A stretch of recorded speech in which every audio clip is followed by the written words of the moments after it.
decía que la película Pizza Birra y Faso de alguna manera traslada a algo gráfico, ¿sí? como suele ser la literatura, el cine, etcétera, aquello que venimos viendo desde el punto de vista conceptual desde la primera clase de este segundo cuatrimestre, que es la problemática de los jóvenes en relación al mundo del trabajo. Esta iba acompañada con dos textos, un texto muy cortito que es una entrevista que le hace Luis Iramaín a Maristela Bamba, que es una socióloga argentina que trabaja justamente cuestiones vinculadas a la marginalidad, a la pobreza, cuestiones sociales, digamos, tiene una obra muy, muy extensa, en el sentido de la entrevista que ustedes tienen, está referida a un libro que iba a sacar en ese momento, cuyo título es La sociedad excluyente, y un segundo texto en el que dos investigadores, Salvia y Tunión, de alguna manera también intentan desgranar un poquitito cuál es la problemática de los jóvenes y cuáles fueron estas políticas que a lo largo de la década del 90 se intentaron tomar y que ellos describen ya desde el título como políticas fallidas, porque evidentemente no lograron incorporar a este colectivo de jóvenes que entre los 18 y los 24 años, por poner una edad, nos podemos ir un poquitito hacia los 16, no logran encontrar un lugar dentro de la estructura laboral y que de alguna manera, anticipando un poco lo que dicen estos autores en su texto, la problemática no iría tanto por el tema de la oferta, ¿sí? Por el de la oferta, sino por el tema de la formación de cada uno de nosotros. Oferta en el sentido de lo que cada uno ofrece al mercado laboral, serían cuestiones más bien estructurales que en la película se ven y se ven de manera muy clara.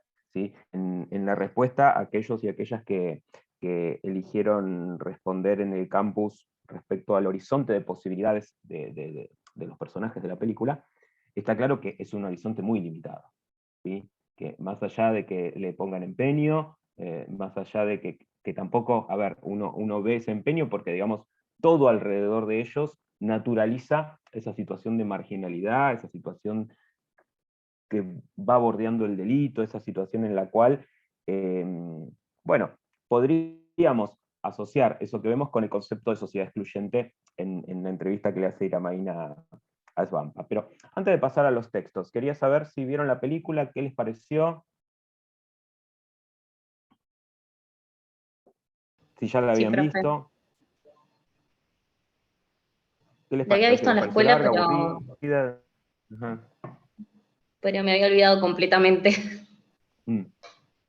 No, y a veces pasa que uno ve una película quizás en edad escolar y después la resignifica, digo, como que te toca más tener una edad más cercana, pasa algo, no sé, alguien de 14 años se puede llegar a Claro. identificar con lo que está pasando a esta gente. Este, pero bueno, el resto también, ¿la vieron, no la vieron? ¿Qué les Sí, pero pareció? ¿Qué les nunca pareció? la había mirado como esta vez. Ajá, Tenés otra mirada, ¿viste? Después de leer, tenés otra mirada. sí, sí, sí, sí, totalmente. Por un lado, lo que comentaba recién, es como que cuando uno tiene más vida, entre comillas, uno ha pasado quizás por una situación de desocupación o lo que fuere, es como que esas películas que tratan estos temas sociales se acercan un poco más a nosotros. Eh, y por el otro lado también, teniendo ya la lectura y viendo que hace referencia no solo a cuestiones anecdóticas, sino a cuestiones de una transformación social. ¿Sí? Yo otra vez lo mencioné en Estado de Sociedad y lo mencioné la última vez que nos vimos por acá en Problemática, que podrían ir de la mano un poquito esta película que es del 2000, no, del 2000 no, del 97, y Ocupas, que es allá por los tempranos 2000. De alguna manera, una desde el punto de vista de una serie televisiva y la otra desde una producción cinematográfica, dan cuenta de una transformación en la sociedad argentina. ¿Sí? De cierta. Claro, sí, sí, sí, sí, es el mismo contexto, digamos. Fines de la década del 90, principios de los 2000, podríamos decir que camino a o alrededor de la crisis del 2001. ¿Sí? Es un momento en el cual, si bien la crisis es una explosión, es un estallido, da cuenta de una situación de deterioro social que vive nuestro país, sobre todo desde mediados de la década del 90. Cuando se suele analizar la década del 90, cuando se habla de la década menemista, ponerle el nombre de quien la condujo políticamente, se suele hacer una diferenciación entre los primeros años de Menem, que es justamente cuando la ley de convertibilidad logra parar la inflación. Argentina venía de un proceso inflacionario tremendo, bueno, se había llevado puesto a Alfonsín, que tuvo que entregar el poder antes, y lo sabemos nosotros no por vivir en una situación de hiperinflación, pero sí por vivir la inflación. Digo, la inflación se come nuestro poder de compra, nuestro poder de consumo, digamos, deteriora los ingresos, sobre todo de los sectores trabajadores, de los sectores populares.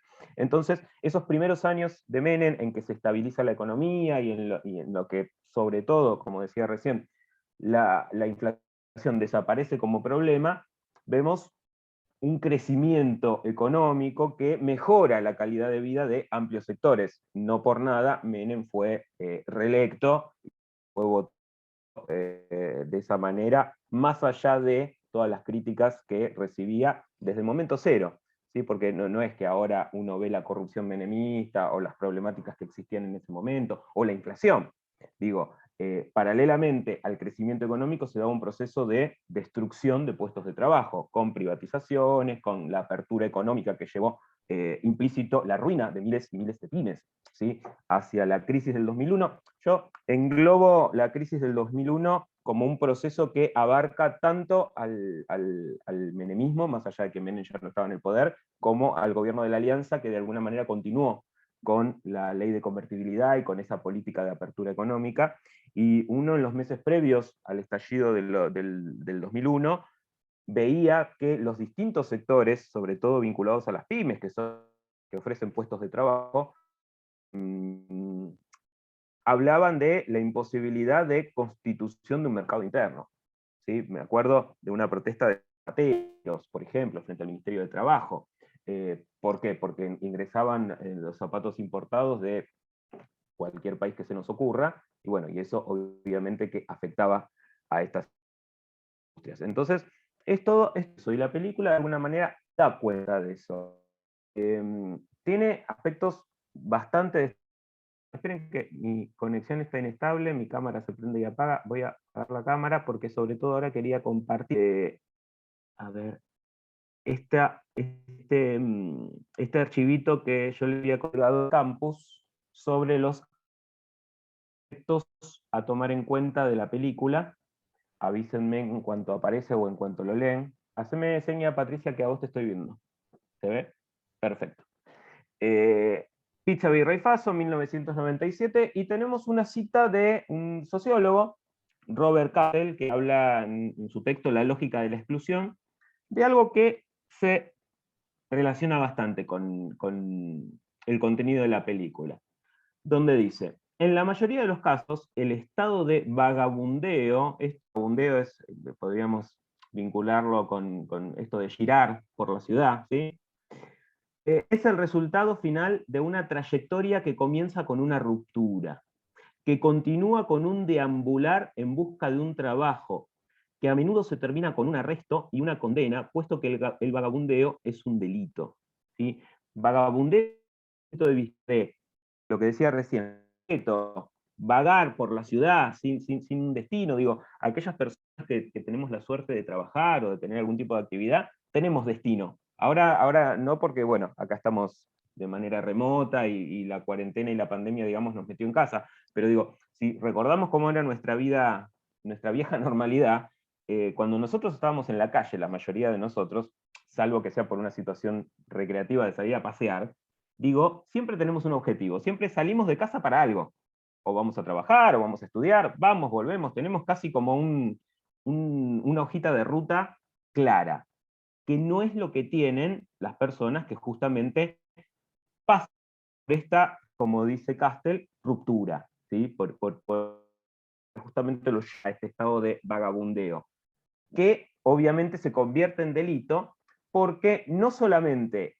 digamos, es vagabundeo en el sentido material, esto de que veíamos de los protagonistas, que también se ve en Ocupas, esto de transitar por la ciudad, sino que es vagabundo en el sentido de que no hay una trayectoria a la hora de buscar una forma de manutención, digamos. Es esto de hacer changuitas o de inclusive incurrir en el delito para conseguir el mango que te permita sobrevivir, no llegar a fin de mes, sobrevivir ese día, ¿sí? El proceso comienza cuando los miserables se ven obligados a abandonar su territorio para sobrevivir. Y esto es interesante y esto es importante no solamente porque lo vemos en la película, sino también porque lo retoma Bauman en su texto sobre la globalización. Cuando él habla de vagabundos, está haciendo referencia a esto, ¿sí? Que comienza con esta situación en la cual alguien se ve obligado a abandonar su territorio. A ver, la gran mayoría de las veces hay en toda la sociedad una mirada crítica, negativa hacia la persona migrante, ¿sí? Siempre el migrante se convierte en una especie de chivo expiatorio, es el culpable de que la gente de ese lugar no tenga laburo, es el culpable del delito, es el que roba, etcétera, etcétera, etcétera. Pero digamos, si nos vamos un paso más atrás de esta situación, o sea, en la que el migrante ya está en otro lugar, tendríamos que pensar críticamente si efectivamente todo aquel que migra tiene ganas de migrar. Digo, la gran mayoría de las personas pretenden, quieren como meta, desarrollarse en el lugar donde han nacido, ¿sí? Después están obviamente los casos en los cuales una persona puede llegar a querer emigrar para conocer el mundo, para pasear, para estudiar, para tener otro trabajo, etc. Pero digamos, inclusive lo que tiene que ver con el estudio, con el trabajo, tiene que ver con que en otro lugar hay mejores posibilidades. ¿Sí? Entonces, de alguna manera, corrernos de ese lugar muchas veces de sentido común de vienen acá a X cosa. La gran mayoría de la gente que se mueve a lo largo del mundo, y nosotros lo sabemos por nuestros antepasados, digo, la gran mayoría de los que estamos acá, o tenemos acentos españoles o italianos, y somos producto de un pueblo, ¿sí? También las poblaciones de Europa del Este, los judíos, los polacos, los alemanes, en fin, de Cercano Oriente, poblaciones chinas, japonesas, etc. Todas esas poblaciones que a lo largo de la historia de la humanidad han sido migrantes, lo han hecho a partir de necesidad. Digo, si uno rastrea un poquitito en la historia familiar de cada uno, va a descubrir que en realidad muchas veces nuestros antepasados quizás migraron por una situación de mejores perspectivas de vida, o de la amenaza de la guerra, o producto de una situación de crisis en los países de origen. Entonces, observar eso y ver lo que inclusive funciona a nivel interno, ¿sí? Porque en la película teníamos a uno de los protagonistas, al protagonista podríamos decir, el personaje que interpreta Héctor Anglada, que es cordobés, y se le nota, el actor era cordobés, fallecido ya, y digamos que no disimulaba el acento cordobés, el personaje era cordobés, y era un cordobés que estaba en Buenos Aires, y que evidentemente había migrado en búsqueda de mejor perspectiva de vida, que claramente no la encontró. La película, en una escena puntual, él se encuentra con otra cordobesa. A ver si alguien recuerda esto. ¿Quién era la cordobesa? ¿Se acuerdan? La señora que le roban en La el remis, pasajera, claro. Exactamente. con Esta el señora taxi. que iba, sí, en el taxi, iba al aeropuerto y que esa señora es cordobesa, personaje, pero en primer lugar, no había venido a quedarse, había venido claramente como turista. Y en segundo lugar, es cordobesa y no se le nota. No tiene el acento cordobés, ¿sí? En esta, vamos a ver el texto de Bauman, cuando él habla de turistas y vagabundos, él lo que dice es que todos estamos en movimiento, la señora y el personaje de Héctor Anglada. Sin embargo, los de arriba, es decir, los que viajan por turismo, tienen mejores posibilidades de asimilarse a la sociedad a la que van. Digamos, no es un delito tener acento de provincia, pero digamos, logra mimetizarse esta señora, ¿sí? Y tiene un acento muy sutil, que es distinto al acento que tiene el personaje de este pibe que, sí, con el grupo, entre comillas, ranchea con su grupo, y buscan la forma de ganarse la vida, como decíamos antes, cruzando todo el tiempo este límite entre lo legal y lo ilegal, entre la marginalidad y la supervivencia. Entre los aspectos que les había mencionado, que están acá, me parecía que era interesante prestarle atención a la Argentina de los 90, ¿sí? Cómo vemos inclusive hasta cuestiones culturales vinculadas a la Argentina de los 90, ¿sí? Suele hacerse una referencia cuando se habla del menemismo a una combinación de alimento y bebida. ¿Alguien sabe a qué estoy haciendo referencia? Se habla de algo. Em, Cuando se decía sushi y champán, creo que era. No, Va por ahí, no, va por ahí. Pizza algo con de eso champán. era. Una comida era. Pizza con champán. Que también acá la pizza está, fíjense la presencia que tiene la pizza en nuestra cultura, ¿no? Pizza con champán. El sushi va a ser más de la época de la Rúa, de los 2 años de la Alianza. De hecho, al grupo que asesoraba de la Rúa se lo va a llamar el grupo Sushi, del cual formaba Darío López Pérfido, el hijo mayor de la Rúa, y toda una serie de políticos jovencitos en esos tempranos 2000. Pero bueno, a la década del 90 muchas veces se la menciona como la década de la pizza con champán. En principio por esta metáfora de la fiesta que fue la Argentina menemista desde el punto de vista del crecimiento, bueno, lo que proclamaba Menem todo el tiempo de esto que ingresamos al primer mundo, de la alineación automática con los Estados Unidos, digo, la década del 90 es la Villa 31 de Retiro creciendo, pero también es Puerto Madero, ¿sí? Algo bien claro, bien metafórico de esa época es justamente el crecimiento de la pobreza y el crecimiento de la riqueza.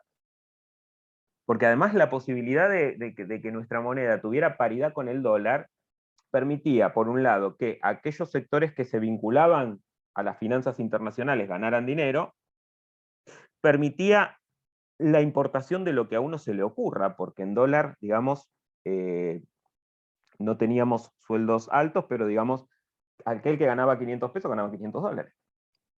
Entonces podía acceder, podía llegar a el que trabajaba, porque después estaba la otra persona que había quedado quizás desocupada, o que tenía que hacer changas, o que había tenido que poner no sé, distintos emprendimientos, remis, parripollo, digamos, distintos abanicos de intentar sobrevivir. Muchas de las personas que habían sido desocupadas tras el cierre o tras la privatización de determinadas empresas estatales habían cobrado indemnizaciones que le habían derivado a algún tipo de emprendimiento para poder sobrevivir. Pero digamos, aquellas personas que percibían salarios, esos salarios eran en peso dólar, por decirlo de alguna manera, y eso les permitía acceder a cierto consumo que daba cierto estatus. Por otro lado, pensemos que además, al tener esta paridad cambiaria, esto posibilitaba que personas, artistas extranjeros pudieran venir a la Argentina. Digo, en la década del 90 vinieron todos, desde Paul McCartney y los Rolling Stones, para hablar de rock, hasta, no sé, Madonna, los que se les ocurra, Michael Jackson, digamos, todas las estrellas pop del momento, bandas, lo que fuere, vinieron en la década del 90 porque, bueno, obviamente podían cobrar en dólares. Entonces, de alguna manera se fue generando una especie de cultura de la década del 90, en la que ciertos valores, y esto no pasa solamente en la Argentina, esto pasa en el mundo, pero digamos ciertos valores asociados al consumo se instalan como aquel ideal a alcanzar. Digo, ya no importa tanto quién sos, sino qué tenés. ¿Sí? Consumir ropa de marca, comprar ir a comer a determinados lugares. Esto se ve muy claro en el debate que tienen los pibes ahí en el Obelisco, ¿sí? Cuando hablan de banchero o cuando hablan de ujis.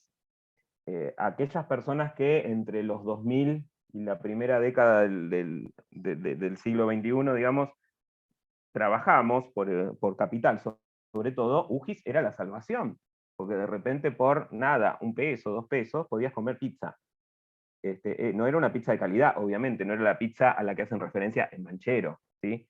Sin embargo, era una pizza barata a la que cualquier persona podía acceder, todavía sigue existiendo algún ujis por algún lado, pero esto de alguna manera marca esta dicotomía entre consumo popular y consumo de categoría. y ellos no podían acceder a Banchero.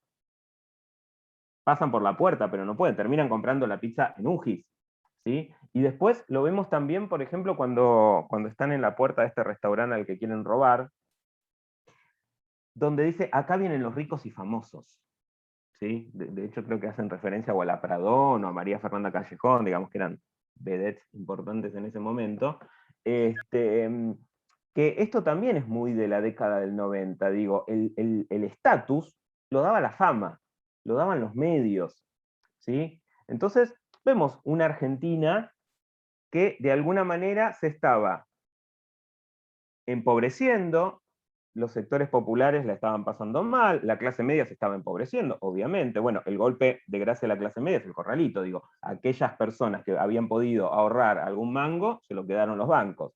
Y por el otro lado, esta cuestión de ver como un objetivo el consumo, ver como un objetivo aquello que es propio de los ricos y famosos, ¿sí? Yo me acuerdo de la década del 90, a ver, el programa de Susana Jiménez, bueno, Mirta Legrand sigue estando vigente, pero digamos, esta cuestión de la revista Gente, la entrega de los Martín Fierro, todo esto que tenía que ver como una especie de Hollywood más barato, pero desde nuestro lugar. Menem codeándose con Bush, padre, o con Clinton, digamos, esta cuestión en la cual Argentina ingresaba de lleno a la globalización con las consecuencias que traía esto, ¿sí? En un segundo aspecto dice, marginalidad, delincuencia, pobreza y desocupación, que es un poco por donde transitan estos protagonistas. De hecho, la película comienza con este robo en el taxi, este modus operandi que tenían, en el que estaban de acuerdo con el taxista, obviamente, ¿sí? Y mientras transcurre esta escena, en la radio se escucha algo. ¿Alguien prestó atención a qué es lo que dice la radio en ese momento? Es muy específico, pero capaz alguien lo pescó.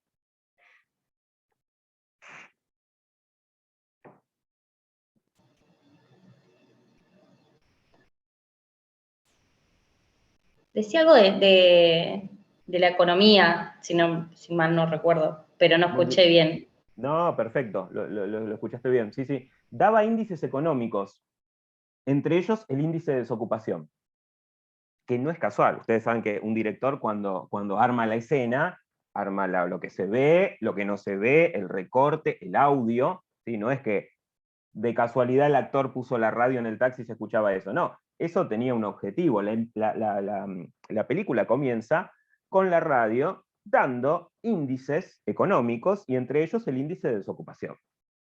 ¿Cómo? Conectando. A ver, hay gente que se quedó sin laburo, hay gente que va a tener la vida de estos pibes. El índice de desocupación es eso, ¿sí? Porque si no decimos índice de desocupación o índice de pobreza, ¿sí? Y nos quedamos en el número. Bueno, el número son personas, y son personas que les pasa y que viven estas situaciones. Ahí vamos a la edad de los protagonistas, son pibes jóvenes, ¿sí? Los protagonistas, la gran mayoría de las personas que aparecen en la película son jóvenes. El taxista es un adulto, digamos, que ya tiene un taxi, que además tampoco es que vive en la marginalidad, y que complementa, calculo, el ingreso del taxi con este modus operandi de robos, de delincuencia, pero que es distinta a su realidad. Porque vuelvo a decir, tiene un taxi. Los pibes estos no Profe, tienen nada, sí. y a él le decían el jefe, El en la jefe, claro. operación era el jefe. Claro, claro, sí. Y fíjense que además ellos hacen referencia al robo como un trabajo. La delincuencia se transformó en otra opción de vida, ¿sí? Es un trabajo. Tienen, no les digo horarios de entrada y de salida, pero más o menos. Y responden a, como vos bien decís, a esta persona que es el jefe, por decirlo de alguna manera. Vemos claramente el vagabundeo, hay mucha imagen de la ciudad, hay mucha imagen de Buenos Aires, y además como este lado B de Buenos Aires, ¿no? Que también hay una metáfora muy interesante, muy linda, cuando entran al obelisco. Digo, Buenos Aires, más allá de las crisis, de todo, es una gran ciudad, es una gran megalópolis, y la imagen de la ciudad de Buenos Aires a la noche es muy bella. Ahora, ellos lo que hacen es ingresar al obelisco, ¿y qué se ve cuando entran al obelisco?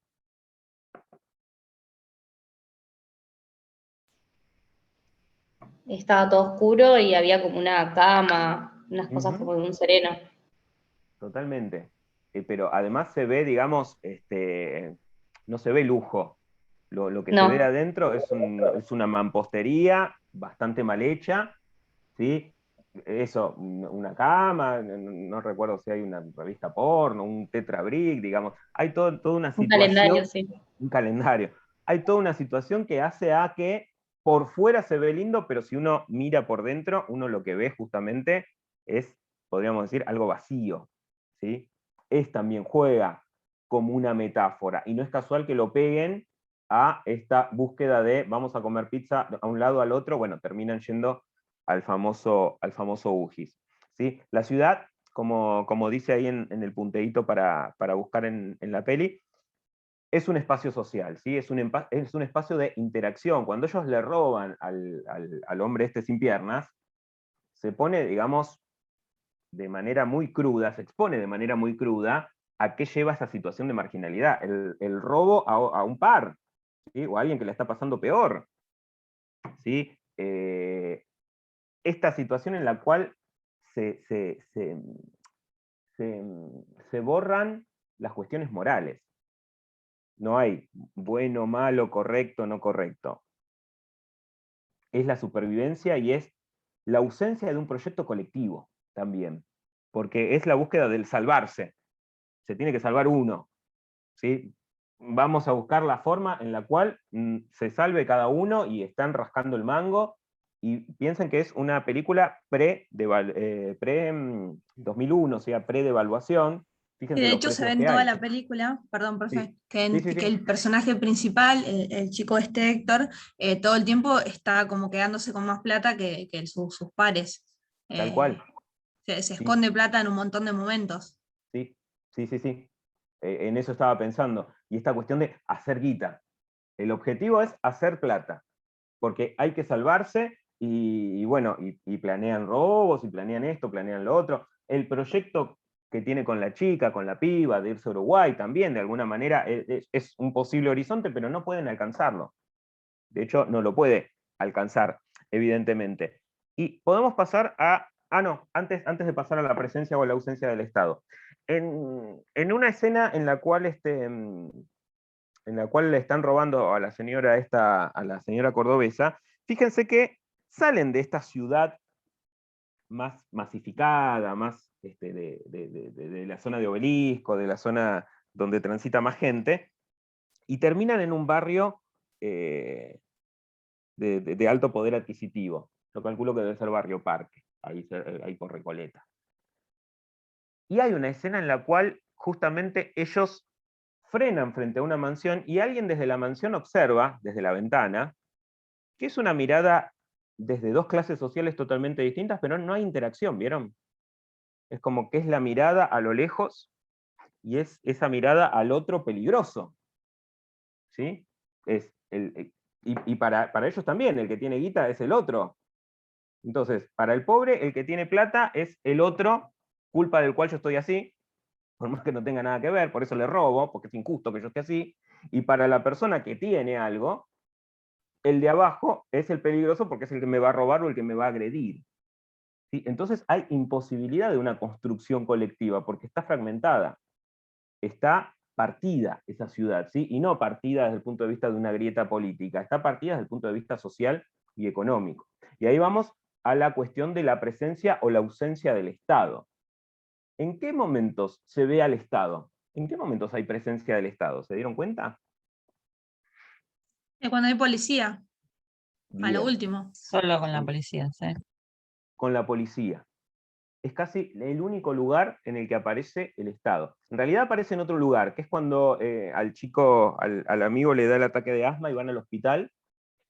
Ahí también hay Estado, pero fíjense en qué estado está el Estado.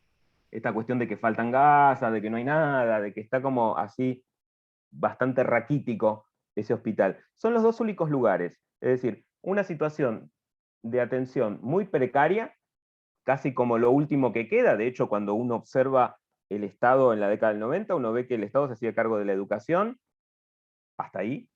¿En qué sentido hasta ahí? Porque el Estado Nacional había delegado el poder, la administración de la educación a las provincias, como diciendo, bueno, Buenos Aires tiene presupuesto, administrará las escuelas de una forma, Jujuy, Santiago del Estero, Chaco no tienen presupuesto, problema de las provincias, Y por el otro lado, en la salud, que también a lo largo, digamos, de los 90 y de los 2000, el reclamo médico, hoy sigue existiendo, digamos, un reclamo para mejorar la situación de los médicos, es una constante. Entonces, lo vemos en un hospital bastante maltrecho, y por el otro lado, sí, claramente en la función represiva del Estado, en la policía, e inclusive en esta cuestión, por un lado, represiva cuando se frustra el robo, pero antes en una situación de corrupción. Cómplice Cuando, también, sí. Eso claro, le que iba es a cuando, decir, profe, que no me acordaba si era seguridad o policía el que después le pide plata. era un Era policía. policía, que Y además sí, claramente se dio cuenta que no había nada en regla en ese auto, ni con ellos, ni con el auto, y sin embargo, ayudó, coimió, listo, terminó ahí la situación. También esto muestra un poco eso que estaba pasando con el Estado en esa época, que que obedece sigue pasando. Sí, No, perdón, y que sigue pasando, digo, y porque que sigue pasando, sí, tal cual. sí, me ha pasado una situación a mí de que voy en mi auto y me pidieron los papeles, está todo ok, Ujú. en ese momento plena pandemia. Tenés la app de cuidar, sí, está todo ok. Me piden revisar el auto, o sea, entre 4 policías empiezan a revisar todo mi auto como pensando que podían encontrar algo, no sé. Ujú. Y, y toda esa situación así de presión, porque vos decís, no tengo nada, está todo en regla, y te das cuenta que están pretendiendo otra cosa. Sí, sí, seguramente, Terrible. seguramente. Y, y que 2020. y que después la justificación es, pero cobramos poco. ¿Sí? A ver, con esto no estoy diciendo que toda la policía sea coimera, no, de ninguna manera, pero digo, hay elementos donde esta es una práctica que casi que está incorporada, y en otros ámbitos también, digo, también está incorporado, y esta cuestión de quizás la búsqueda a ver si hay algo, bueno, a mí me pasó estando en Mendoza, que un policía vino a ver si yo tenía porro, y sabemos que el consumo personal no está penado. Entonces, si yo tenía un porro en el bolsillo, ¿qué pasaba ahí? Seguramente iba a querer de alguna manera cobrar una coima o algo. Entonces, siempre estas prácticas se cuelan porque, en principio, la policía es una presencia dentro es el brazo armado del Estado, pero que está en una situación de vulnerabilidad, porque sus ingresos obviamente son bajos y porque, digamos, hay toda una situación estructural que así lo marca, que bueno, se refleja bastante bien en la película. Vemos lo que mencionábamos antes, las clases sociales, la cultura popular, cómo se va mezclando, cómo se va reflejando, e inclusive desde el punto de vista del título de la película. Cuando, no recuerdo si Stagnaro o Caetano explicaron por qué el título de la película, hace referencia a una película italiana de fines de la década del 50, creo que se llama Pan, Amor y Fantasía, que de alguna manera hablaba del imaginario de esa sociedad italiana de posguerra, a qué es a lo que aspiraban o qué es lo que tenían. Tenían pan porque era lo único que podían llegar a tener después de la Italia que había padecido al fascismo y a la Segunda Guerra Mundial, el amor desde un punto de vista romántico, y fantasía, que era justamente lo que proyectaban para crear algo. Bueno, acá lo que tienen los pibes es, que uno lo ve bastante claro en la película, es pizza, birra y faso. Es a lo único que pueden aspirar, porque inclusive ni siquiera al trabajo pueden aspirar. Fíjense lo que era la cola de desocupados cuando ellos también van a robar ahí. Había un montón de gente buscando trabajo. Y esto que mencionaba antes, esta ruptura de los códigos éticos, le están robando a otros laburantes, le están robando a gente que necesita trabajar, ¿sí? Porque hay una degradación de alguna manera, y porque el objetivo, aquello que se ve, aquello que se busca, es justamente el tener. ¿Algún otro comentario de la peli?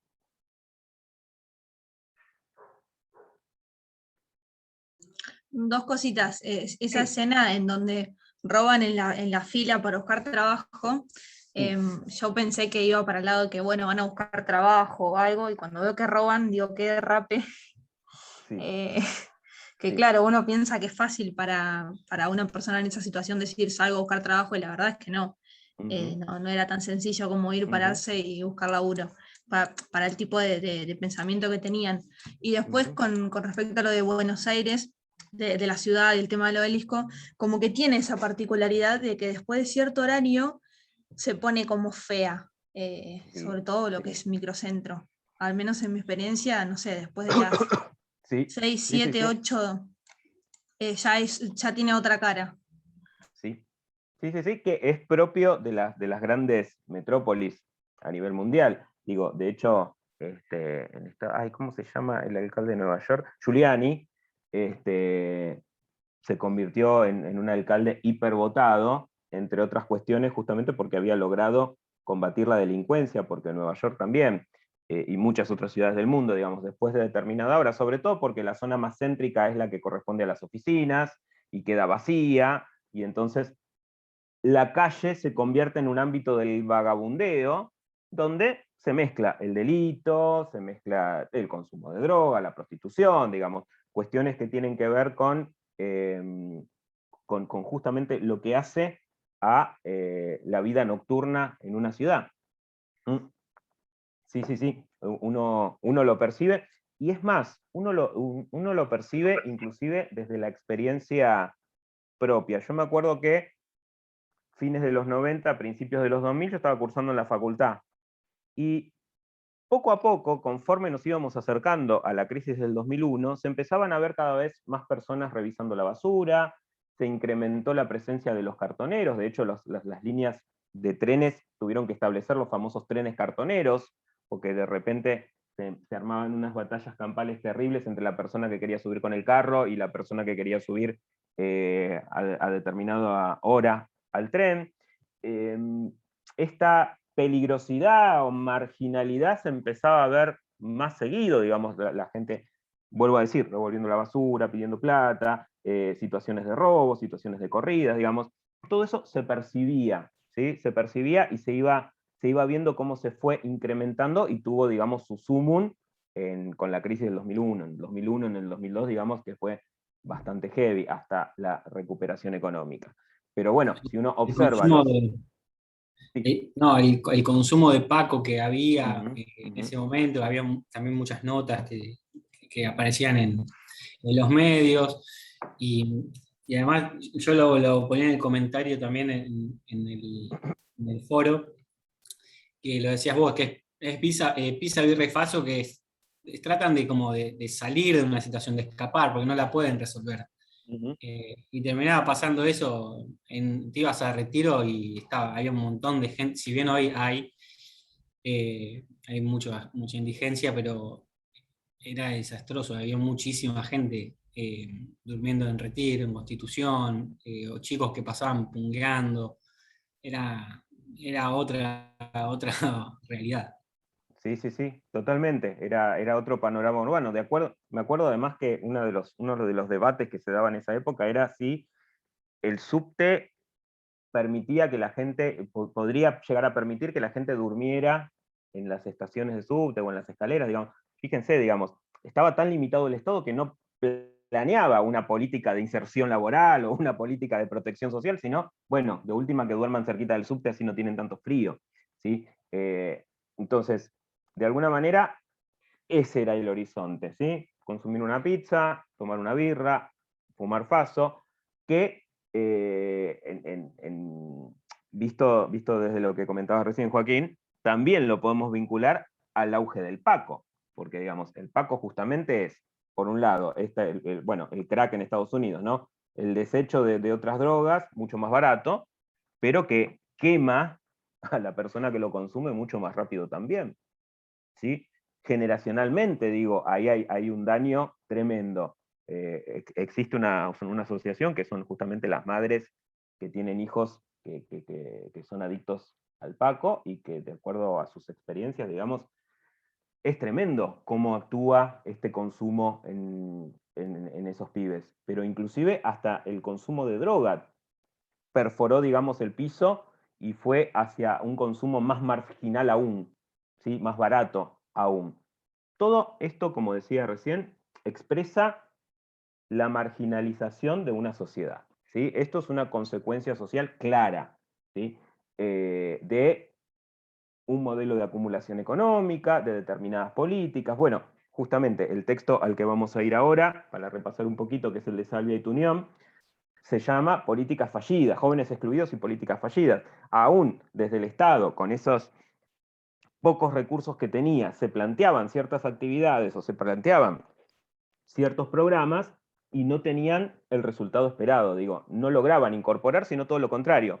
Generaban una sociedad excluyente. Y esto también lo dice Maristela Svampa en su entrevista, ¿sí? Cuando dice que estamos en una sociedad excluyente, está diciendo que hay sectores que no pueden ingresar.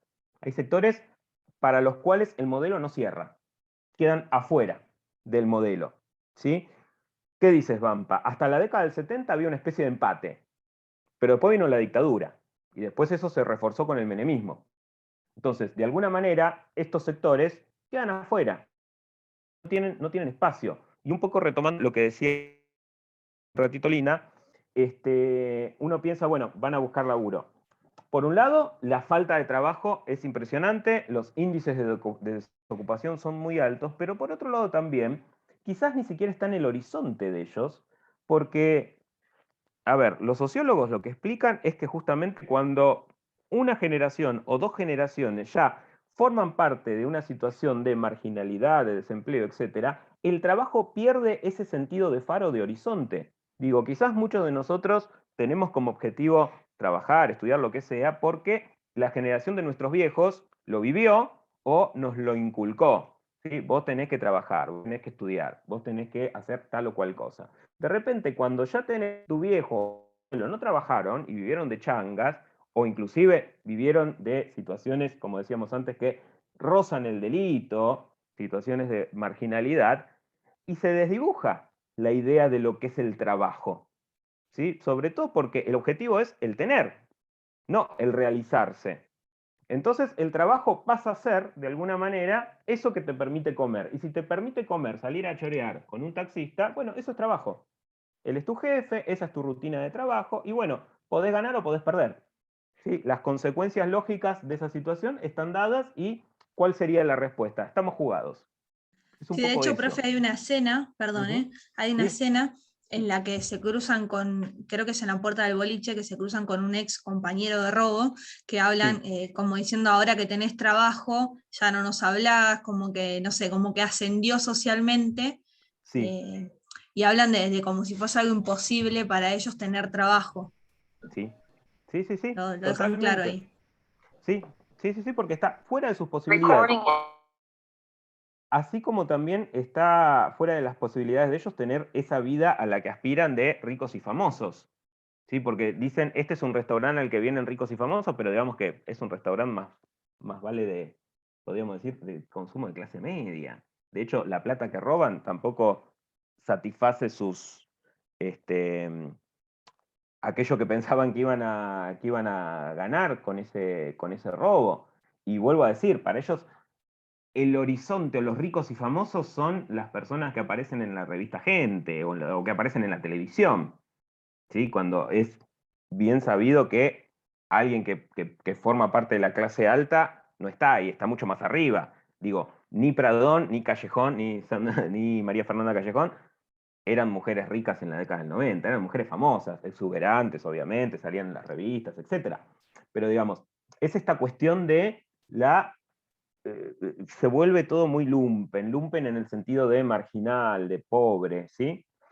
Vamos entonces ahora a, esperen que cierro esto de la peli, y vamos al texto de Iramaín y Agustín Salvia, que se llama Jóvenes excluidos y políticas fallidas de inserción laboral e inclusión social.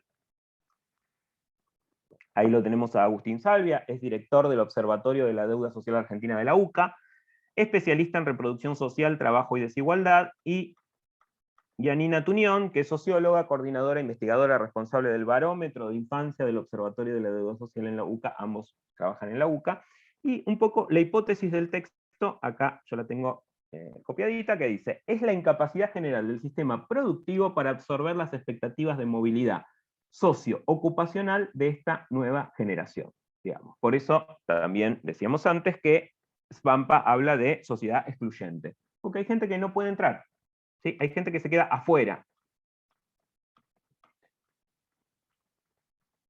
¿De dónde parten? Parten de estos datos. Las mayores tasas de desempleo en jóvenes, ¿sí? Dato que venimos viendo desde la primera clase, que podríamos enumerar las causas que ellos mencionan.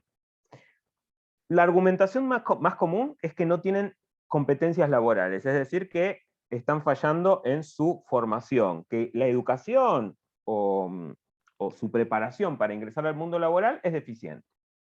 Otra explicación podría pasar por esta desajuste entre las expectativas de los jóvenes y las condiciones de empleo. Esta cuestión de que quizás aquellos que sí se formaron pretenden acceder a algún puesto de importancia o de relevancia y solo hay puestos de cadetería, digamos, por decirlo de alguna manera.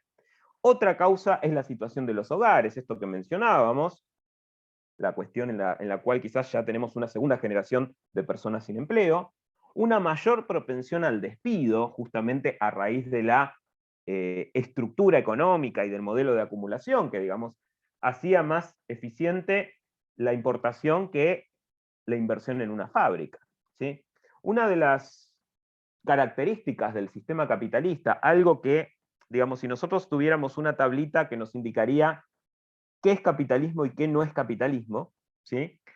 Uno de los aspectos que indican que sí es capitalismo es que debe existir la búsqueda del lucro. En un sistema capitalista, la búsqueda del lucro es uno de los objetivos de cualquier actividad económica. Frente a la situación estructural que planteaba el modelo económico de la década del 90, uno tenía muchas más posibilidades de ganar importando que poniendo una fábrica. ¿Por qué piensan esto? ¿Por qué piensan que esto era así? Y yo supongo que porque había poca regulación del Estado a las transacciones que se hacían. Sí, por un lado, por eso. Por la presión impositiva también. También. Por la apertura económica. Digo, vos capaz producías una mochila y esa mochila va a tener un costo de 25 pesos y estabas importando mochilas chinas a 15.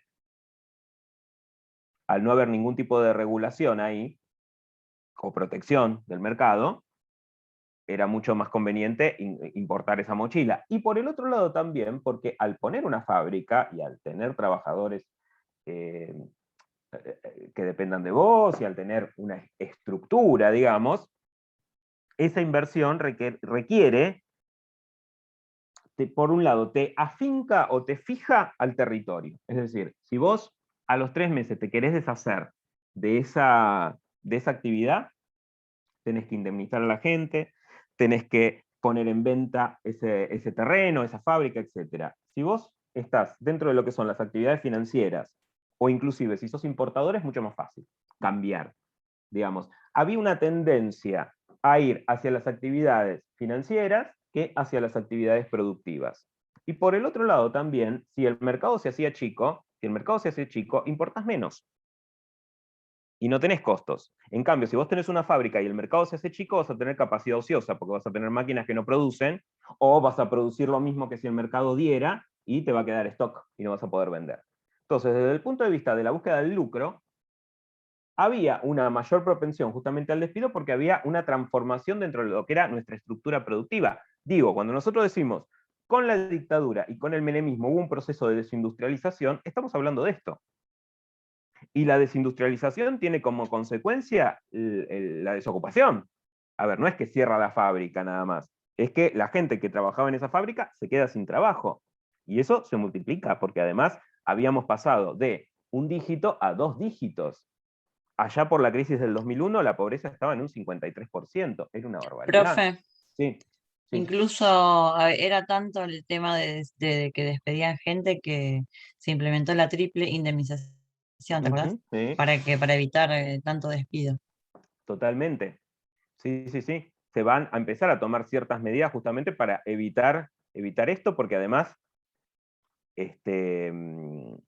la desocupación lo que te genera es un achicamiento del mercado interno, porque hay gente que no tiene plata para consumir. Salvia y Tunión marcan dos modelos de acumulación distintos. El primero, entre el 91 y el 2003, que tiene que ver con el menemismo, con esto que mencionábamos, la sanción de la ley de convertibilidad, etc. Y el segundo, el texto es del 2004-2005, así que llega hasta el 2005, que tiene que ver con la salida de la convertibilidad, con Lavagna, con Kirchner, pero también podríamos mencionar a Duhalde, porque en realidad quien deroga la ley de convertibilidad es Duhalde tras la crisis del 2001. En el primer periodo, fíjense la evolución de la tasa de empleo.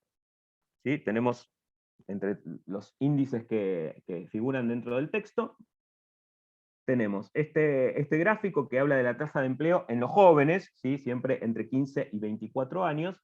Fíjense que cae, ¿sí? Y es más baja el índice de empleo, la tasa de empleo, que en 20 a 24 años. Y por el otro lado, tenemos esto. En la sociedad de mercado, la explicación de la situación laboral se explicaba por desajustes entre la oferta y la demanda, es decir, insuficiencia de competencias profesionales. Es decir, el marco explicativo es el mercado. ¿Se entiende? Entonces, el culpable de no tener trabajo es el desempleado. Entonces tiene que hacer todo lo posible para tener capacidades para encontrar trabajo. Ahora, cuando la oferta es tan limitada, ahí nos encontramos con una paradoja, por decirlo de alguna manera. Pero frente a la insuficiencia de competencias profesionales, el Estado planteó como respuesta la reforma educativa, ¿sí? Que calculo que muchos de ustedes han pasado por lo que es el EGB y el polimodal. ¿Sí? Se había reformado nuestro sistema educativo, venía desde el siglo XIX con su estructura, digamos, de primario y secundario.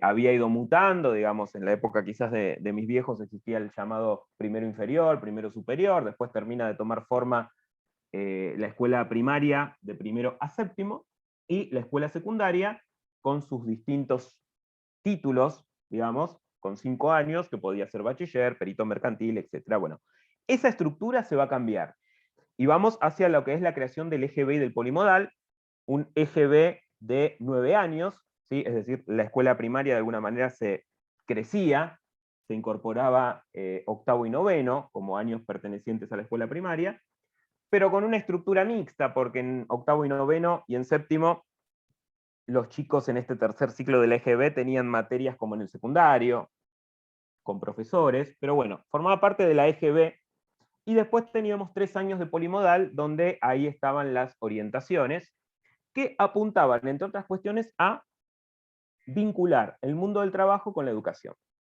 a incorporar elementos, a modificar contenidos para justamente ir hacia las competencias profesionales. Desde el punto de vista de las personas que transitaron por este sistema educativo y desde el punto de vista de los docentes que tuvieron que implementarlo, a todas vistas fue un sistema que no produjo los mejores resultados. ¿Sí? Yo de hecho empecé a dar clases en los últimos años ya de esta situación, porque a partir del 2006 se modifica la ley de educación y vamos hacia otro sistema, pero digamos, en este formato tenemos una primaria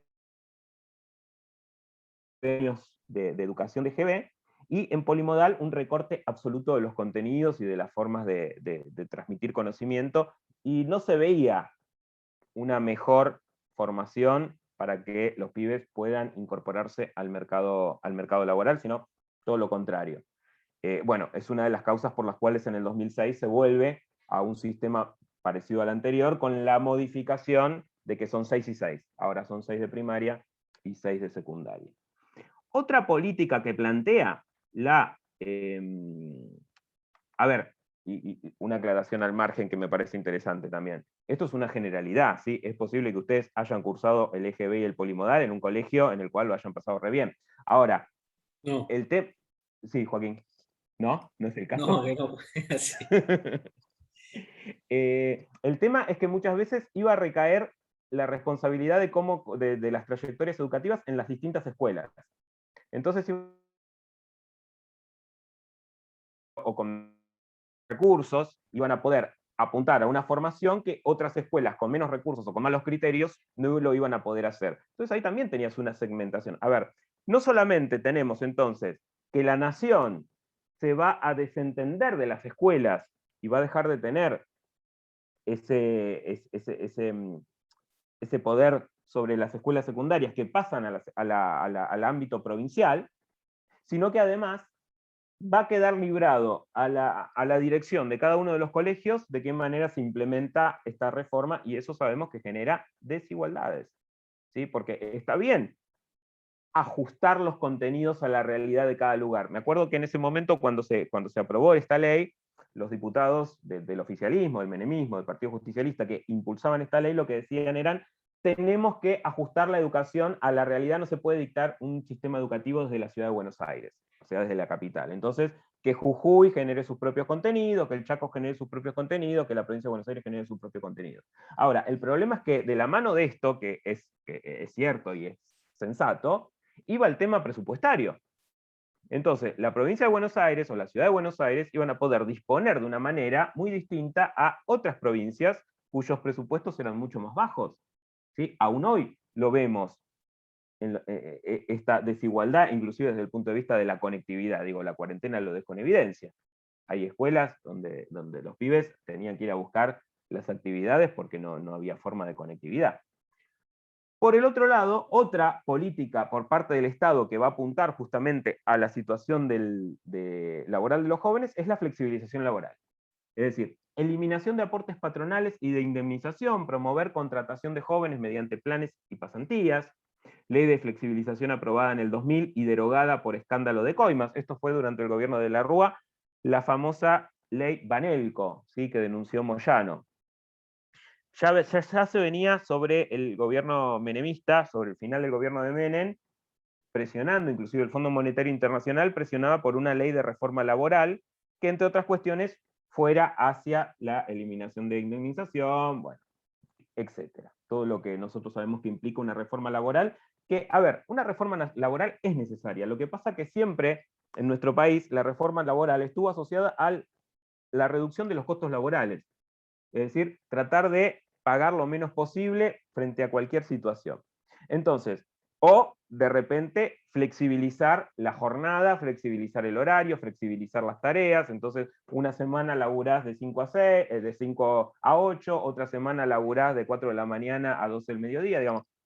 A ver, porque se ajustaría y se flexibilizaría la jornada laboral. Ahora bien, esta ley que no había podido aprobarse en profundidad o de acuerdo a los planes del fondo durante el periodo, el segundo gobierno de Menem, es impulsada por el gobierno de Fernando de la Rúa. El ministro de Trabajo se reúne con algunos senadores de la oposición y estalla el escándalo de las famosas coimas en el Senado, que inclusive hay arrepentidos que indicaron cuál fue el trayecto de esa plata, etcétera, etcétera. Este escándalo genera la renuncia del vicepresidente, de Chacho Álvarez, y de alguna manera pone en evidencia, digamos, cómo funcionaba toda, digamos, la casta política en ese momento y cuál era el verdadero interés que se estaba defendiendo, ¿sí? Que no era el interés ni de los desocupados, ni de las mayorías, etc. Acá tenemos un dibujito que dice: al final conseguimos un mercado laboral tan flexible que los trabajadores se contratan y se dan la patada ellos mismos. Una de las tantas imagencitas que circulaban en ese momento. Y después tenemos programas focalizados de capacitación como becas, Proyecto Joven, que desde el punto de vista de los autores tienen muchas debilidades. Digamos, no eran programas que apuntaran justamente a aquello que capacitara a alguien para poder pelear dentro de lo que es el mercado laboral. Como balance de la década, esto es textual, muy poco pudieron hacer las acciones emprendidas durante la década pasada, 90, para cambiar directa o indirectamente la tendencia hacia un creciente deterioro de las oportunidades de empleo, de calidad y una mayor desigualdad entre los jóvenes. Digamos que poco se pudo hacer, pero volviendo a la película, porque poco era lo que podía ser un Estado mínimo. Teníamos un Estado absolutamente raquítico, que no solamente había privatizado sus empresas y que se había salido de ese rol de Estado empresario o de Estado proveedor de Estado benefactor, digamos, que existió en nuestro país hasta al menos la dictadura, sino que además el Estado se había desembarazado de muchas de las funciones reguladoras que tenía y confiaba en que el mercado por sí mismo pudiera ocuparse de esa situación. A partir del 2002, 2003 y el 2005 nosotros asistimos a una recuperación macroeconómica, digamos. Todos los índices indican que tras la salida de la convertibilidad, baja el índice de desocupación, se recuperan las pymes, se recupera el mercado interno, digamos. La posdevaluación lo que genera, entre otras cuestiones, es la reactivación económica, justamente porque permite la existencia de un mercado interno, ¿sí?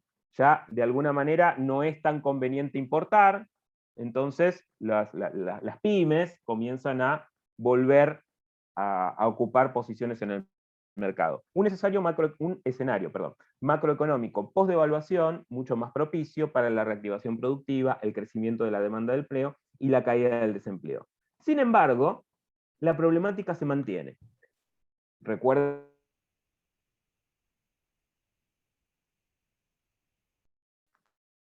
noticias que hablaban de la situación de los jóvenes son del 2012. Y si vemos textos más actuales, de hecho creo que el video que ustedes tuvieron que ver en el de los jóvenes que buscaban trabajo era del 2016.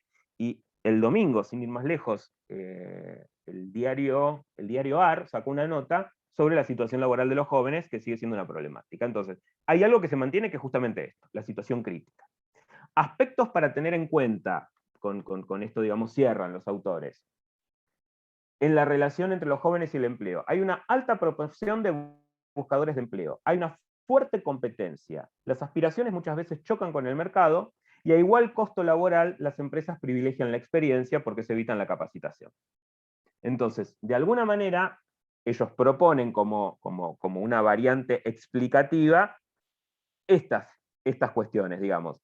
Ir no solamente a lo coyuntural, porque vemos una recuperación macroeconómica que no se traslada a la situación laboral de los jóvenes. Bueno, puede llegar a tener que ver con estos aspectos, ¿sí? Vuelvo a decir, buscan, a ver, y además también hay una situación Profe, se nuevos, corta. ¿sí? Ahí no tenemos experiencia, ahí se corta. Pero no escuché nada. Sí, me salió el cartelito de inestable. Esperen que dejo de compartir pantalla a ver si no lo agotamos tanto el... Ahí va. ¿Ahí me escuchan bien?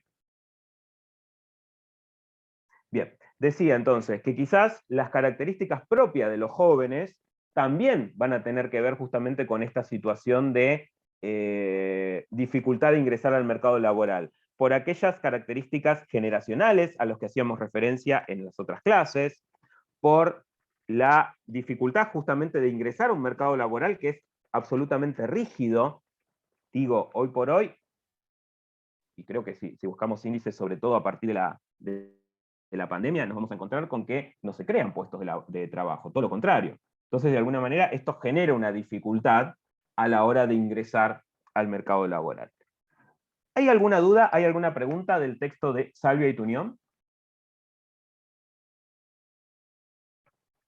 Bien. El texto de Iramaín, de la entrevista de Maristela Svampa, me parece que no amerita que nos detengamos más, porque básicamente lo interesante, lo importante es este concepto de sociedad excluyente.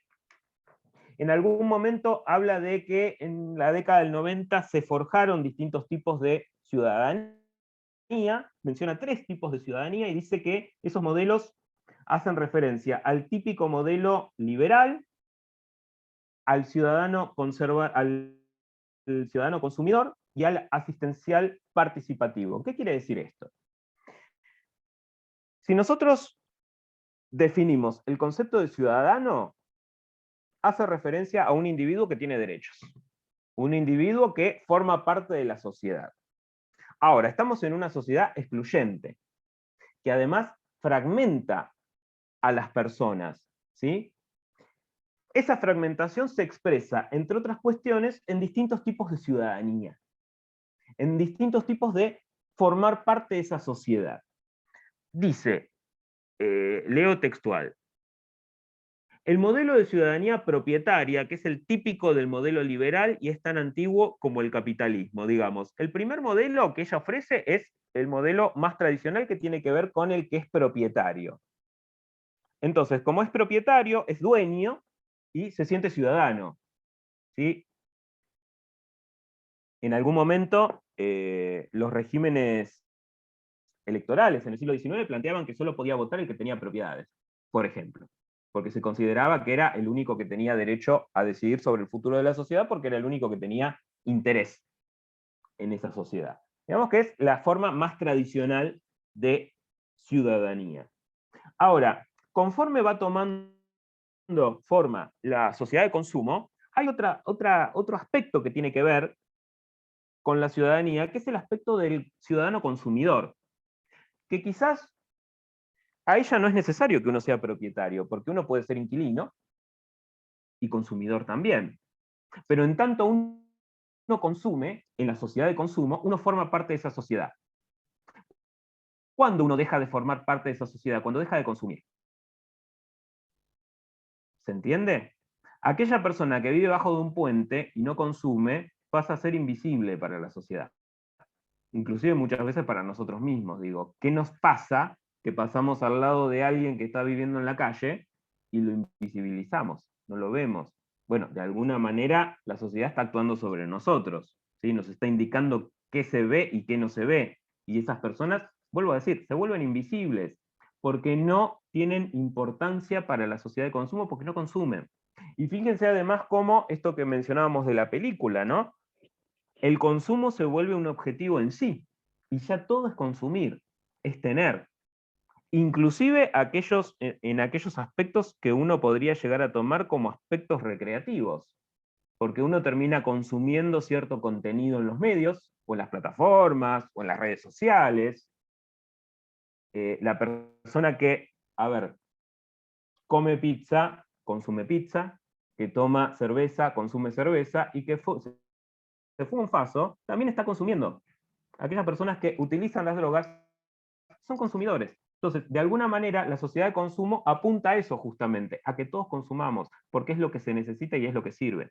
Aquella persona que no consume es de alguna manera desechable para esta sociedad, que ahora vamos a ver de qué manera la describe Bauman. Y finalmente tenemos la tercera forma, que tiene que ver justamente con aquellas personas que quizás quedan fuera de la sociedad excluyente, que es la asistencia participativa, donde es necesario que, o por redes comunitarias, o desde el Estado, pensemos que este texto está hablando de un momento en el que el Estado no asistía, pero digamos, a partir de los 2000 sí tenemos un Estado que hace fuera esa gente dentro de lo que es la sociedad de consumo, ¿sí? Se entrecortó, profe, y no llegué a escuchar, no sé si los demás chicos. Ahí repito, no hay problema.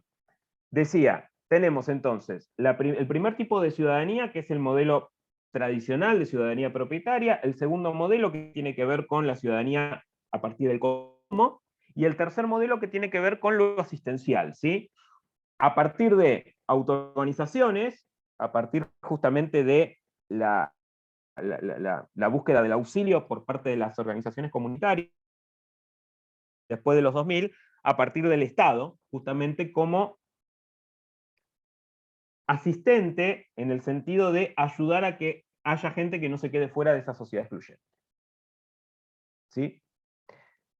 Yendo un poco a lo de la ciudadanía consumidora, siempre doy este mismo ejemplo, pero me parece que a partir de los ejemplos a veces uno puede fijar los conceptos. En la década del 90, en la TV pública, en Canal 7, en ese momento era ATC, Lita de Lázari, presidenta de la Asociación de Amas de Casa, tenía un programa que se llamaba 33 millones de consumidores. 33 millones éramos según el censo 91, nosotros en la Argentina. Fíjense cómo la ciudadanía pasaba por consumir. ¿Sí? Éramos 33 millones no de ciudadanos, sino 33 del mercado y del consumo. De hecho, uno de los logros que se asocian con esa década es justamente el haber parado la inflación y lo que le permitió a vastos sectores de la sociedad consumir. ¿Sí? Ahora, hubo redes de solidaridad y de contención que tuvieron que empezar a actuar porque había gente que se quedaba fuera del sistema, producto de ese modelo de acumulación que se establece en la década de los 90. ¿Dudas, preguntas, algún comentario antes de pasar al texto de Bauman? Sí, Sí. todo corre alrededor de la economía, profe. Todo es consumir.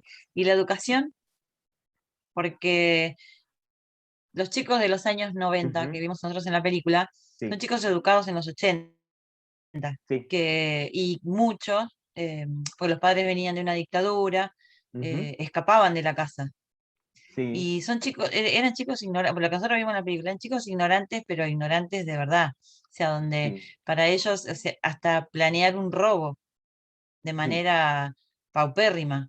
Sí, No sí, sé, sí, sí, sí. que robar un algodón porque alguien le dijo que la chica iba a chorrear una vez que tuviera familia. O sea, Sí, no sí, sí, tenía la sí. más mínima idea. No, cero ESI también. Claro, Sí. ¿viste? Porque, o sea, a lo que yo voy, porque decían, como acá el informe decía que, bueno, de 15 a 19 años se produjo una baja en lo laboral, pero Sí. también no te olvides de la ley del trabajo infantil, Ujú. pero que pone la ley que los chicos no pueden trabajar, pero no hay contención para esos chicos, no hay una Ujú. escuela presente, Sí. Sí, sí, sí, sí, porque los totalmente. chicos en el último tiempo, ya hace muchos años, van más a comer al colegio que a estudiar. Y sí, sí. Qué sé yo, mi hijo nunca terminó la primaria, por decirte, porque pasó todo esto de la mezcla de polimodal y EGB, y Ujú. él el sexto año nunca tuvo su... Mi hija sí llegó, justo ese año, así que justo ese año terminó y le dieron el diplomita que decía, terminó la escuela primaria. Mi hijo Ujú. nunca. Ujú. Él fue como, viste, una sucesión de cosas que, no Sí. sé, capaz que Luca, Joaquín, que tiene más o menos la edad de mi hijo, lo deben haber pasado también lo mismo. Ujú. Pero a lo que yo voy, que todo lo que estamos hablando es todo sobre economía, todo sobre consumismo, Sí. pero no hay nada centrado en educación, profe. Y me parece que Eh, ahí está la gran falla también, porque se los puede manipular como sea, sin ir más lejos el patrón del taxi, el otro pibe que le daba las armas, sí. se basaban en que ellos eran ignorantes. Se aprovechaban, obviamente, claro. Sí, sí, Claro, sí. no Sí, sé, no, está bueno el comentario que haces, Patricia. Sí. En principio, del 80, bueno, a ver, la crisis en realidad no comienza en el 90, sino que empieza mucho antes. Yo me animaría a decir que a partir del 87, digamos, con la crisis en la que entra el gobierno de Alfonsín, ya podemos hablar de deterioro en las condiciones de vida en general de distintos espacios, de distintos sectores sociales, inclusive de alguna manera la victoria de Menem se explica por ahí, ¿no? Y el final anticipado del gobierno de Alfonsín.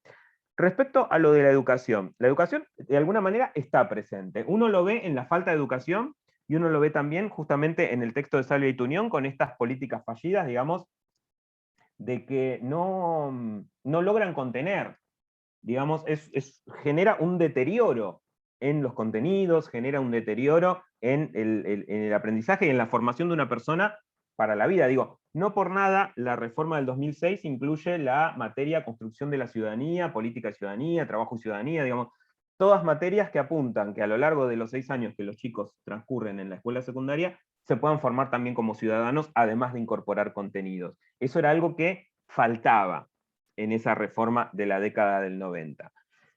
Hablamos más que nada y nos centramos más que nada de la cuestión económica o socioeconómica porque de alguna manera es la que termina definiendo. ¿Sí? Si bien la cuestión educativa es importante, me parece que es una consecuencia el deterioro de la educación de la situación socioeconómica.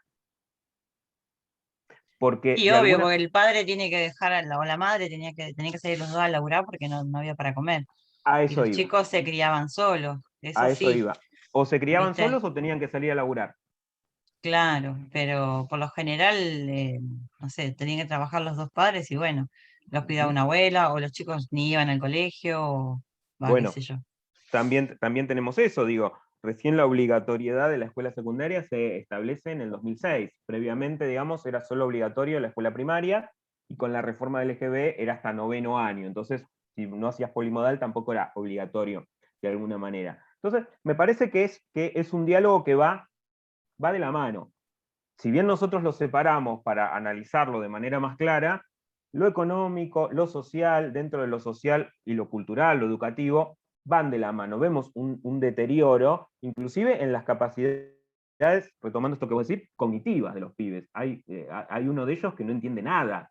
El pibe que se pone a rayar el auto mientras están esperando, que no sabe manejar, digamos, uno se da cuenta que no entiende nada. Bueno, eso obedece a falta de educación formal, falta de contención y de educación familiar, a, obviamente, malnutrición, digamos. Hay un montón de cuestiones que convergen en esta falta de cultura o falta de educación o deterioro en los términos de convivencia que expresan estos pibes. Pero sí, coincido con vos, el tema educativo es clave, es importante. Profe, Sí. es como tiene, la mirada es como que tiene que ver más con que nunca le dan en el clavo, o sea, como que nunca encuentran el camino para que se mejore esa situación. Sí. Y yo reflexionaba después de ver la película y bueno, pensaba, quizás las personas que tienen que tomar decisiones o que tienen que hacer algo para cambiar esto, en este caso los políticos, también están lejos de esa realidad, porque su generación tampoco lo pasó. Entonces, están como, yo siento que como que nunca le pegan porque no pasaron lo que esa gente está pasando. Gran parte. Sí. Me parece que no es desacertado esto que estás diciendo, sobre todo porque inclusive a partir de la década del 90, de manera muy fuerte, y hoy se mantiene esto, se comienza a hablar de la casta política, digamos, siempre se criticó a los políticos y siempre se pensó a los políticos como muchas veces alejados de la realidad, pero digamos, a partir sobre todo del 90, se los empieza a ver como una clase distinta al resto de la gente, que inclusive circulan por ámbitos distintos a los nuestros. Digo, es muy difícil pensar a un político que viaje en tren o en subte o en colectivo, o que en los 2000 tuviera que esperar otro tren porque el que pasó y él se tenía que tomar estaba lleno de cartoneros.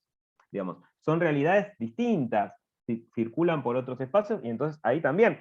Y eso generaba, sobre todo, para no hablar de ahora, generaba en ese momento una desconexión con la realidad.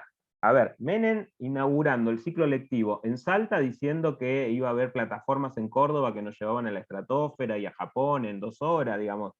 Ahí hay una desconexión Justo me fuerte. estaba acordando de eso, profe. Igual del helipuerto en la Rosadita o de la Testa Rosa, ¿te acordás de la Ferrari Testa Rosa? La Y Ferrari, que que vos se la la quería mirabas entregar. y, viste, y vos decías, pero sí, me estoy quedando sin laburo y este está con la Testa Rosa. Sí.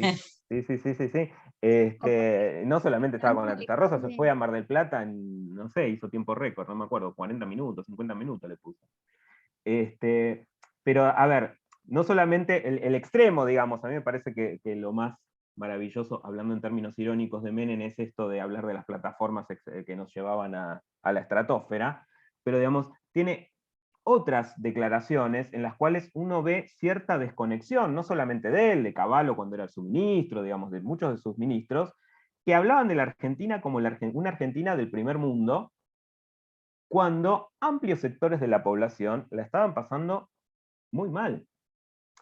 A ver, otro ejemplo de desconexión es de la Rúa, que es, de alguna manera, era opositor a Menem, pero continuador de su modelo de acumulación, cuando en el 2001, en plena crisis, pone un estado de sitio totalmente imposible de cumplir, o previamente había nombrado a López Murphy, que hace un ajuste terrible en educación, y después termina llamando a Domingo Cavallo.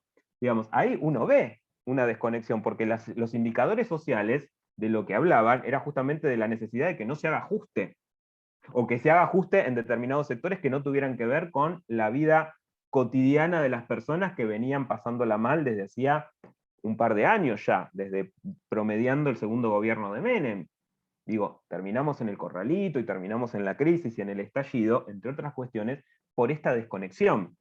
de los políticos que no estaban encontrando el camino, ¿sí? Y bueno, todo esto forma parte justamente de este deterioro general de la sociedad, a la cual también va a hacer referencia Bauman, poniéndonos un poco en contexto de algo más general, que es la globalización. Digo, nosotros estamos hablando de la década del 90, estamos hablando de la implementación de políticas liberales a partir del menemismo, pero digamos, esto no puede escapar a un análisis más general que tiene que ver con un proceso, vuelvo a decir, más general, que es justamente la globalización. El texto de Bauman se llama La globalización, consecuencias humanas. ¿Sí? Justamente nos indica a partir del texto a qué va a hacer referencia. Voy a compartir pantalla, así vemos algunos datos biográficos de Bauman, ya fallecido, no hace mucho, en el 2017, podríamos decir que fue contemporáneo a nosotros, bastante tiempo. El texto se llama, esperen, ¿apareció ya? ¿Se ve? Bien. La globalización, consecuencias humanas, ahí tenemos una fotito de Don Bauman. Sociólogo y filósofo, nacido en la década del 20, en el 25, era polaco, falleció en el 2017, es uno de los intelectuales más relevantes del siglo XX, fue catedrático emérito de Sociología en la Universidad de Varsovia, en Polonia, y de Leeds, esto es en Gran Bretaña. Además, atrás quedó su Polonia natal, de donde huyó con su familia del terror nazi en 1939, rumbo a la Unión Soviética. Tras su paso por el ejército polaco en el frente ruso, regresó a Polonia y fue profesor en la Universidad de Varsovia durante años, pero una feroz campaña antisemita, era judío, lo hizo exiliarse de nuevo en 1968. La Universidad de Tel Aviv fue su destino, aunque tampoco definitivo, ya que también impartió clases en los Estados Unidos y Canadá. 3 años más tarde se instaló en Gran Bretaña, donde vivió hasta su muerte, el 9 de enero de 2017. A lo largo de su carrera desarrolló una sociología crítica y emancipadora. Entre su extensa obra, en gran parte traducida al castellano, destacan Modernidad y Holocausto, la posmodernidad y sus descontentos, Modernidad líquida, digamos el gran hit o el gran clásico de Bauman es Modernidad líquida, donde desarrolla este concepto de lo líquido. Amor líquido, acerca de la fragilidad de los vínculos humanos. El miedo líquido también, fíjense esta cuestión con lo líquido, que ahora vamos a ver un poco a qué hace referencia. Y bueno, y tenemos el texto nuestro, que es La globalización, consecuencias humanas, es un texto de 1998, traducido al castellano en 1999. Tienen el texto completo, no sé si habrán visto, si bien nosotros vamos a trabajar con el texto 3, con el capítulo 3 y el capítulo 4, ustedes tienen el texto completo, no es un libro largo, ¿sí? Es un libro bastante dinámico, bastante interesante, se lee bastante rápido, no sé cuál habrá sido la experiencia de ustedes. Acá, más o menos, de alguna manera, copié los capitulitos, los nombres de los capítulos, para que tengan una idea de qué habla el libro. Tiempo y clase, guerras por el espacio, informe de una carrera, capítulo 3 y el 4, que son los que vamos a ver ahora 2 minutitos. Después del Estado Nacional, ¿qué? Y turistas y vagabundos. Y finalmente el capítulo 5, Ley Global, órdenes globales. Tenemos acá 2 citas y algunas imágenes con las que voy a ver ahora en un ratito nada más. Y quería leerles la introducción. En la introducción finaliza con un párrafo que me parece interesante. A pesar de ser un poquito extenso, me parece que plantea de alguna manera qué es lo que vamos a transitar, sobre todo en estos 2 capítulos que teníamos que leer. Dice: las tesis de este libro no constituyen un programa para la acción. La intención del autor es que sirvan para la discusión. Son más las preguntas formuladas que las respondidas, y no se llega a un pronóstico coherente de las consecuencias que las tendencias actuales tendrán en el futuro.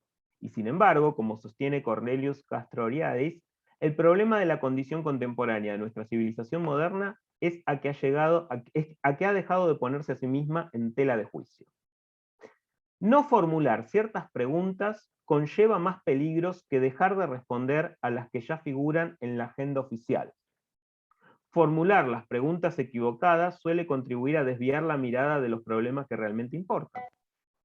El silencio se paga con el precio de la dura divisa del sufrimiento humano. Formular las preguntas correctas constituye la diferencia entre someterse al destino y construirlo, entre andar a la deriva y viajar. Cuestionar las premisas ostensiblemente incuestionables de nuestro modo de vida es sin duda el servicio más apremiante que nos debemos a nuestros congéneres y a nosotros mismos. A ver, de alguna manera el objetivo del libro es generar preguntas. Bauman desde el principio dice, yo no voy a dar respuestas, yo voy a tratar de plantear un panorama, explicar un poco la situación que se da a partir de la globalización, pero la idea es que las preguntas surjan de nosotros mismos porque es una necesidad. Porque es una necesidad de la sociedad, de cada uno de nosotros, justamente, vuelvo a leer, cuestionar las premisas ostensiblemente incuestionables de nuestro modo de vida. Desnaturalizar aquello que nos rodea. A ver, estamos dentro de la globalización. No vamos a ir contra la globalización porque sería ir contra la lluvia, o contra que llueva de arriba para abajo. Es un proceso que está dado. Ahora, tratemos de entenderlo. Tratemos de ver qué consecuencias tiene. Tratemos de generar preguntas a partir de ahí, donde se pueda actuar. Dice, este libro busca, ante todo, preguntar e incitar a preguntar. Aunque no pretende formular las preguntas correctas, formular todas las preguntas correctas y, lo más importante, todas las preguntas que ya han sido formuladas. Es decir, preguntar, cuestionar. ¿Sí? El título es La globalización, consecuencias humanas. Entonces, va a hablar del proceso de globalización y de aquellas consecuencias que este proceso tiene sobre las personas. ¿De qué manera actúa la globalización sobre las personas? Tenemos que tener una premisa. La globalización no actúa igual sobre todos. De distinta manera afecta la globalización a Bill Gates o a George Soros que a cualquiera de nosotros. Porque estamos en distintos lugares. Porque alguna de estos personajes que mencionamos se puede llegar a beneficiar de la globalización. Y quizás muchos de nosotros también nos podemos beneficiar de la globalización. ¿Sí? El celular que tenemos, en parte, expresa la globalización. A partir del celular entramos en contacto con otras personas, formamos parte de redes sociales. Sin embargo, la globalización, una de las tesis más importantes de Bauman, es que afecta de distinta manera a los distintos sectores sociales. Algunos se pueden incorporar a la globalización y otros la padecen, y otros sufren sus consecuencias, ¿sí? Porque justamente la globalización tiene un carácter ingobernable, ¿sí? No es que, como decimos siempre, hay una oficina en la que están 5 o 6 personas, así con gorritos muy exóticos, y que deciden el rumbo del mundo. Hay instituciones supranacionales, está el FMI, está el Banco Mundial, está la ONU, pero digamos, más allá de estas instituciones, lo cierto es que el mundo está en este proceso que denominamos globalización, y que justamente es una tendencia dominante, pero no es la única. Porque también hay respuestas a la globalización. La globalización también implica, entre otras cuestiones, una distribución de la soberanía.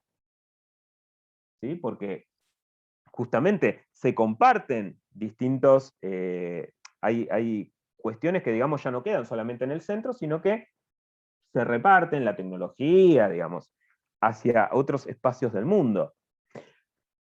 En este sentido, decía, afecta de distinta manera, dice Bauman, a las élites y al resto de la población. Las élites, de alguna manera, son extraterritoriales, ¿sí? Porque justamente se pueden mover en este océano que es el de la globalización, porque cuentan con el capital, porque el capital tiene un sentido internacional, por decirlo de alguna manera, y porque el capital de alguna manera se libera de las obligaciones para con su comunidad. En esta búsqueda del lucro, el capital busca obtener la ganancia en cualquier parte del mundo. Entonces, ¿por qué de repente encontramos call center de algunas empresas transnacionales en la India, o en Colombia, o en países llamados del tercer mundo? Y porque ahí los costos laborales son más bajos. Y porque la búsqueda es la búsqueda de ganancia, justamente. Mientras que para el resto de la población, El resto de la población se encuentra atado al territorio. Y el que no se encuentra atado al territorio tiene que migrar y se convierte en una especie de paria o en alguien que va a ocupar un lugar bajo dentro de lo que es la estructura de la sociedad a la cual vaya. Estoy buscando una partecita de uno de los capítulos en los cuales no tenían que leer ustedes. A ver si lo encuentro. Esperen que estoy buscando en el libro. Bueno, no importa, seguimos. Entonces, de alguna manera, en los primeros capítulos hace una especie de enumeración de qué es lo que empieza a modificarse a partir de la globalización, y dice, hay un fin de la geografía, ya no importa tanto la geografía, ¿sí? Porque de repente la globalización implica que haya lugares que ni siquiera estén atados a un espacio físico. El ejemplo más clásico es Internet. ¿Dónde queda Internet? ¿Dónde queda Facebook? ¿Dónde queda Instagram? A ver, uno puede saber dónde quedan las oficinas de Google, pero digamos, el ciberespacio no tiene espacio. Y si de repente este texto es de fines de los 90, pensemos ahora con la virtualización de nuestra vida, pero digamos, hay un proceso justamente de ocupar ciertos espacios a partir de la tecnología que hoy ya le quitan importancia a los espacios territoriales.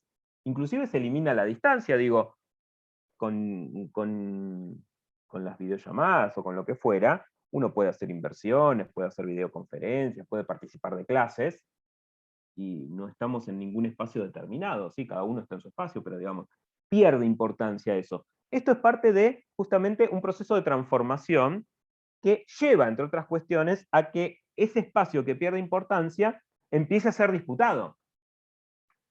Vayamos hacia una privatización del espacio que ya pierde importancia. ¿Sí? Entonces, de alguna manera hay justamente un avance del mercado y de la propiedad privada hacia espacios en los que antes eran espacios públicos. ¿Sí? De repente Bauman da una metáfora bastante clara, que es, en las sociedades de la antigüedad quizás los templos eran los lugares de reunión de las distintas sociedades, o los lugares de espectáculos. Y hoy por hoy, su hoy es el 98, dice, son los shoppings los lugares de reunión.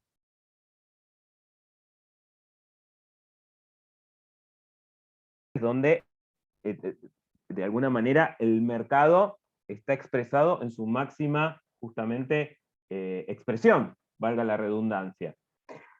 Entonces, menciona que hay una especie de transformación que lleva, entre otras cuestiones, a la pregunta del capítulo 3, que es, ¿qué pasa con el Estado Nacional o qué pasa después del Estado Nacional?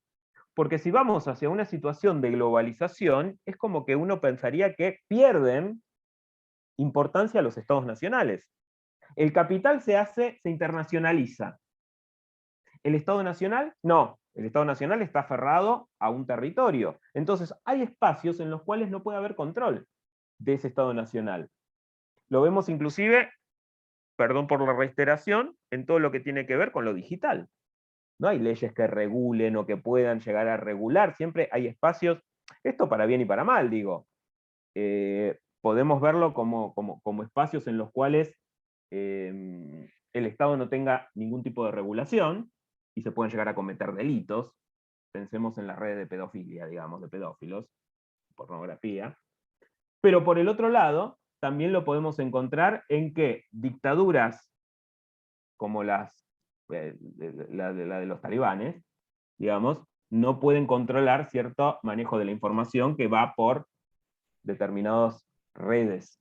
¿Sí? Hace unos años, allá por la década del 2010, existió lo que se llamó la primavera árabe, que era justamente en estos países islámicos, donde había una fuerte represión de la población, que la población salía a protestar a partir justamente de la comunicación mediante redes sociales.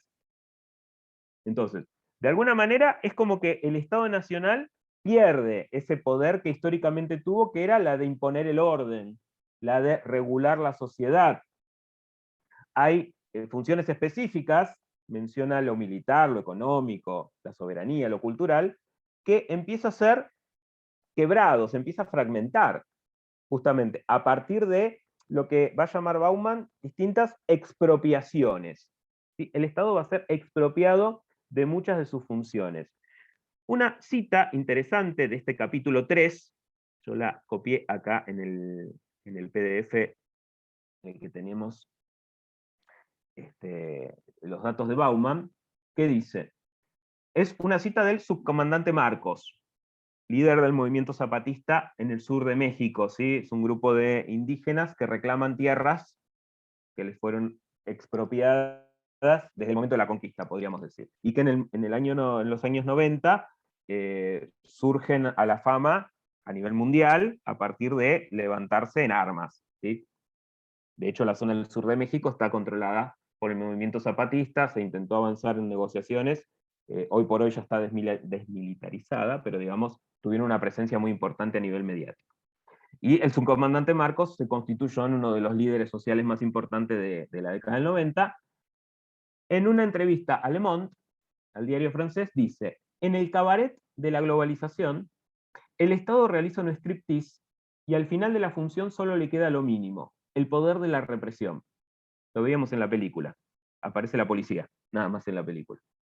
Destruida su base material, anulada su soberanía e independencia, borrada la clase política, el Estado Nacional se convierte en un mero servicio de seguridad de las megaempresas. O sea, en una instancia solamente de protección de la propiedad privada, protección de los cuerpos y protección de los objetos, los bienes materiales. Los nuevos amos del mundo no necesitan gobernar en forma directa, los gobiernos nacionales están encargados de la tarea de administrar los asuntos en su nombre. ¿Sí? Desde el punto de vista del subcomandante Marcos, tenemos entonces que la función de los estados nacionales pasa a ser función casi gerencial de las distintas megaempresas que operan en estos lugares. Bueno, cuando se habla de seguridad jurídica, cuando se habla de riesgo país, digamos, se está hablando de esto. No se habla de la seguridad jurídica en función de las condiciones de vida de determinados sectores sociales, sino que se habla de la seguridad jurídica, ¿sí? Hay expectativas de ganancia para determinadas actividades económicas, ¿sí? Entonces, como nueva función o como única función de este Estado, que empieza a ser expropiado de sus funciones, queda, por un lado, el mantener un presupuesto equilibrado, por eso siempre se va a apuntar a políticas de austeridad o políticas de ajuste, y por el otro lado la represión, que es lo que justamente banca estos modelos de ajuste. Porque si el modelo no cierra con gente adentro, y si de repente las políticas de ajuste implican malas condiciones de vida para las personas, bueno, ahí es donde entra en juego justamente la represión, y donde desde el punto de vista de Bauman se avanza hacia el fin de la política, entendida la política como aquello que posibilita la transformación social, o la política como la actividad que representa los intereses de los ciudadanos.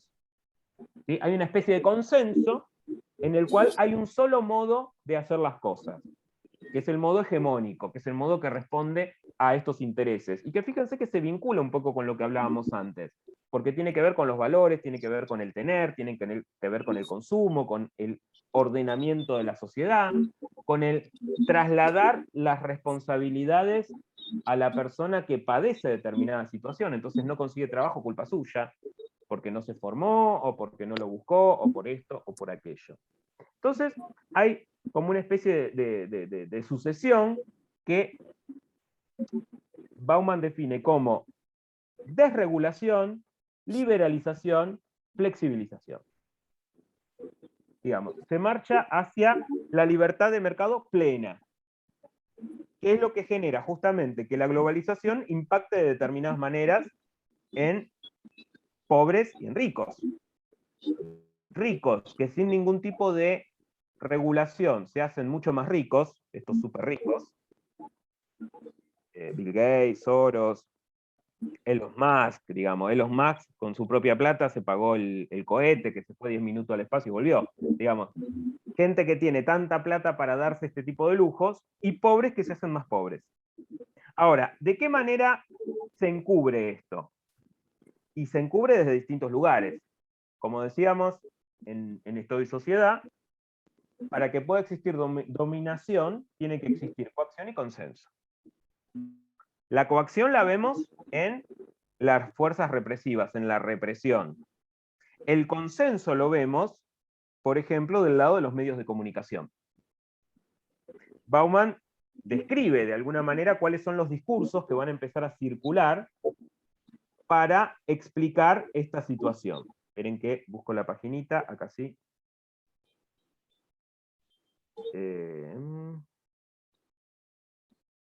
Acá. Dice, estoy en la página 98, si quieren anótenselo y después lo pueden buscar ahí. Es un nombre totalmente impronunciable. Ryszard Kapuscinski, uno de los más extraordinarios cronistas de la vida contemporánea, señaló recientemente que el encubrimiento eficaz es el producto de 3 recursos interconectados aplicados consecuentemente por los medios, que presiden las ocasionales arrebatos carnavalescos de interés público por la suerte de los pobres del mundo. Es decir, cuando se habla de los pobres del mundo, dice Bauman, los medios de comunicación generan un tipo de discurso que de alguna manera termina encubriendo la causa por las cuales existen los pobres. Desde el punto de vista de Bauman, obviamente. Entonces dice, primero, la noticia de una hambruna, probablemente la única capaz hoy en día de quebrar la indiferencia cotidiana, porque gente con hambre hay, ¿sí? Generalmente viene acompañada por la advertencia categórica de que las mismas tierras remotas donde las personas vistas por televisión mueren de hambre y enfermedades infecciosas son el lugar de nacimiento de los tigres asiáticos, beneficiarios ejemplares de métodos innovadores y valientes de hacer las cosas. ¿Qué importa que todos los tigres juntos abarquen apenas el 1% de la población de Asia? Se supone que son prueba de lo que quería demostrar, que los tristes e indolentes de alguna manera han elegido su triste suerte, que las alternativas existen y están a su alcance, pero no las adoptan por falta de laboriosidad o decisión. El mensaje subyacente es que los pobres son responsables de su suerte. A ver, yo acá agregaría algo más. Hace un tiempo había visto un meme que circulaba así por redes sociales, en donde había una especie de planiferio, en donde indicaba cuál es la reacción respecto a una catástrofe de acuerdo a dónde sucede.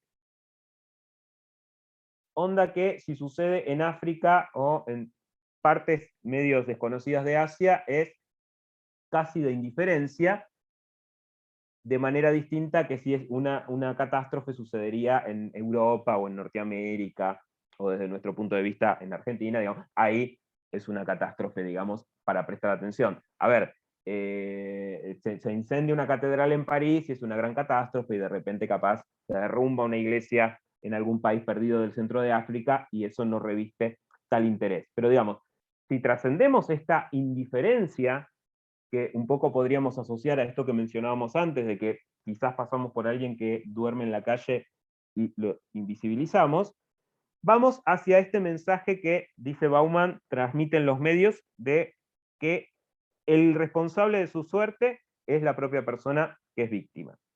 Segundo, el guión y la edición de la noticia reducen el problema de la pobreza y las privaciones exclusivamente al hambre.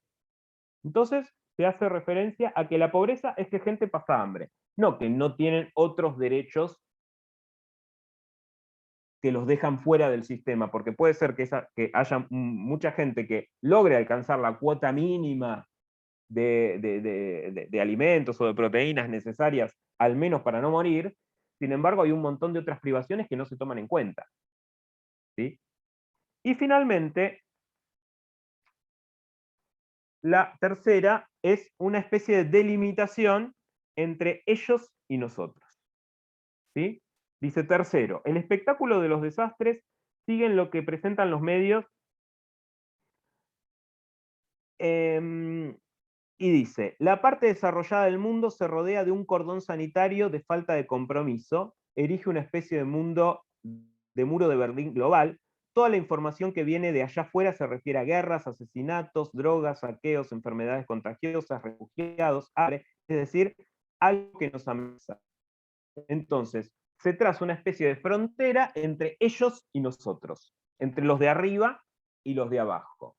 Y acá voy a la segunda cita, que esta ya es del capítulo 4, pero que se menciona con esto que estamos hablando, donde dice, hay otra diferencia, los de arriba tienen la satisfacción de andar por la vida a voluntad, de elegir sus destinos de acuerdo con los placeres que ofrecen. En cambio, los de abajo les sucede que los echan una y otra vez del lugar que quieren ocupar. Los de abajo son los indeseables.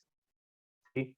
Hay una película del 2005, al cual creo que en algún momento hice referencia, que se llama Tierra de Muertos, es una película sobre zombies, en la que el director plantea una idea bastante clásica dentro de lo que es la literatura referida a los zombies, la cual el muerto vivo es una metáfora de aquel que se quedó fuera del sistema.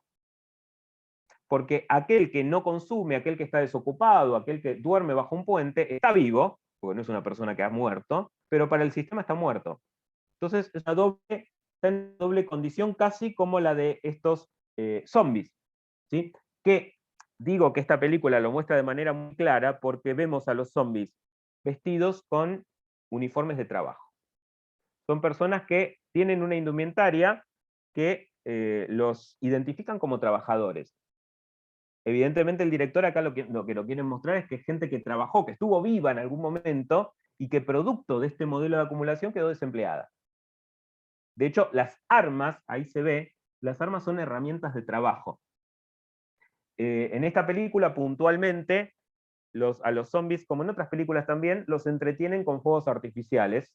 Los que quedaron vivos necesitan ir a buscar sus víveres, sus recursos, lo que sea. Entonces, para pasar entre medio de los zombies y que los zombies no los ataquen, hay fuegos artificiales.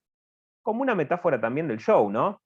Digo, el fuego artificial podría ser tranquilamente un partido de fútbol, podría ser el programa de Tinelli, podría ser de alguna manera algo que nos entretenga y nos aleje de la situación material en la que está viviendo cada una de estas personas, que viven más allá de una especie de pozo de agua que aleja y que separa a los vivos de los zombies.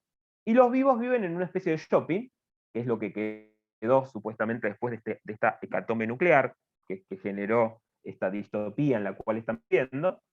Es un shopping que es una especie de torre de cristal desde la cual observan a los zombies, y en determinado momento el protagonista, el zombie que está ahí en el medio, empieza a cruzar el foso.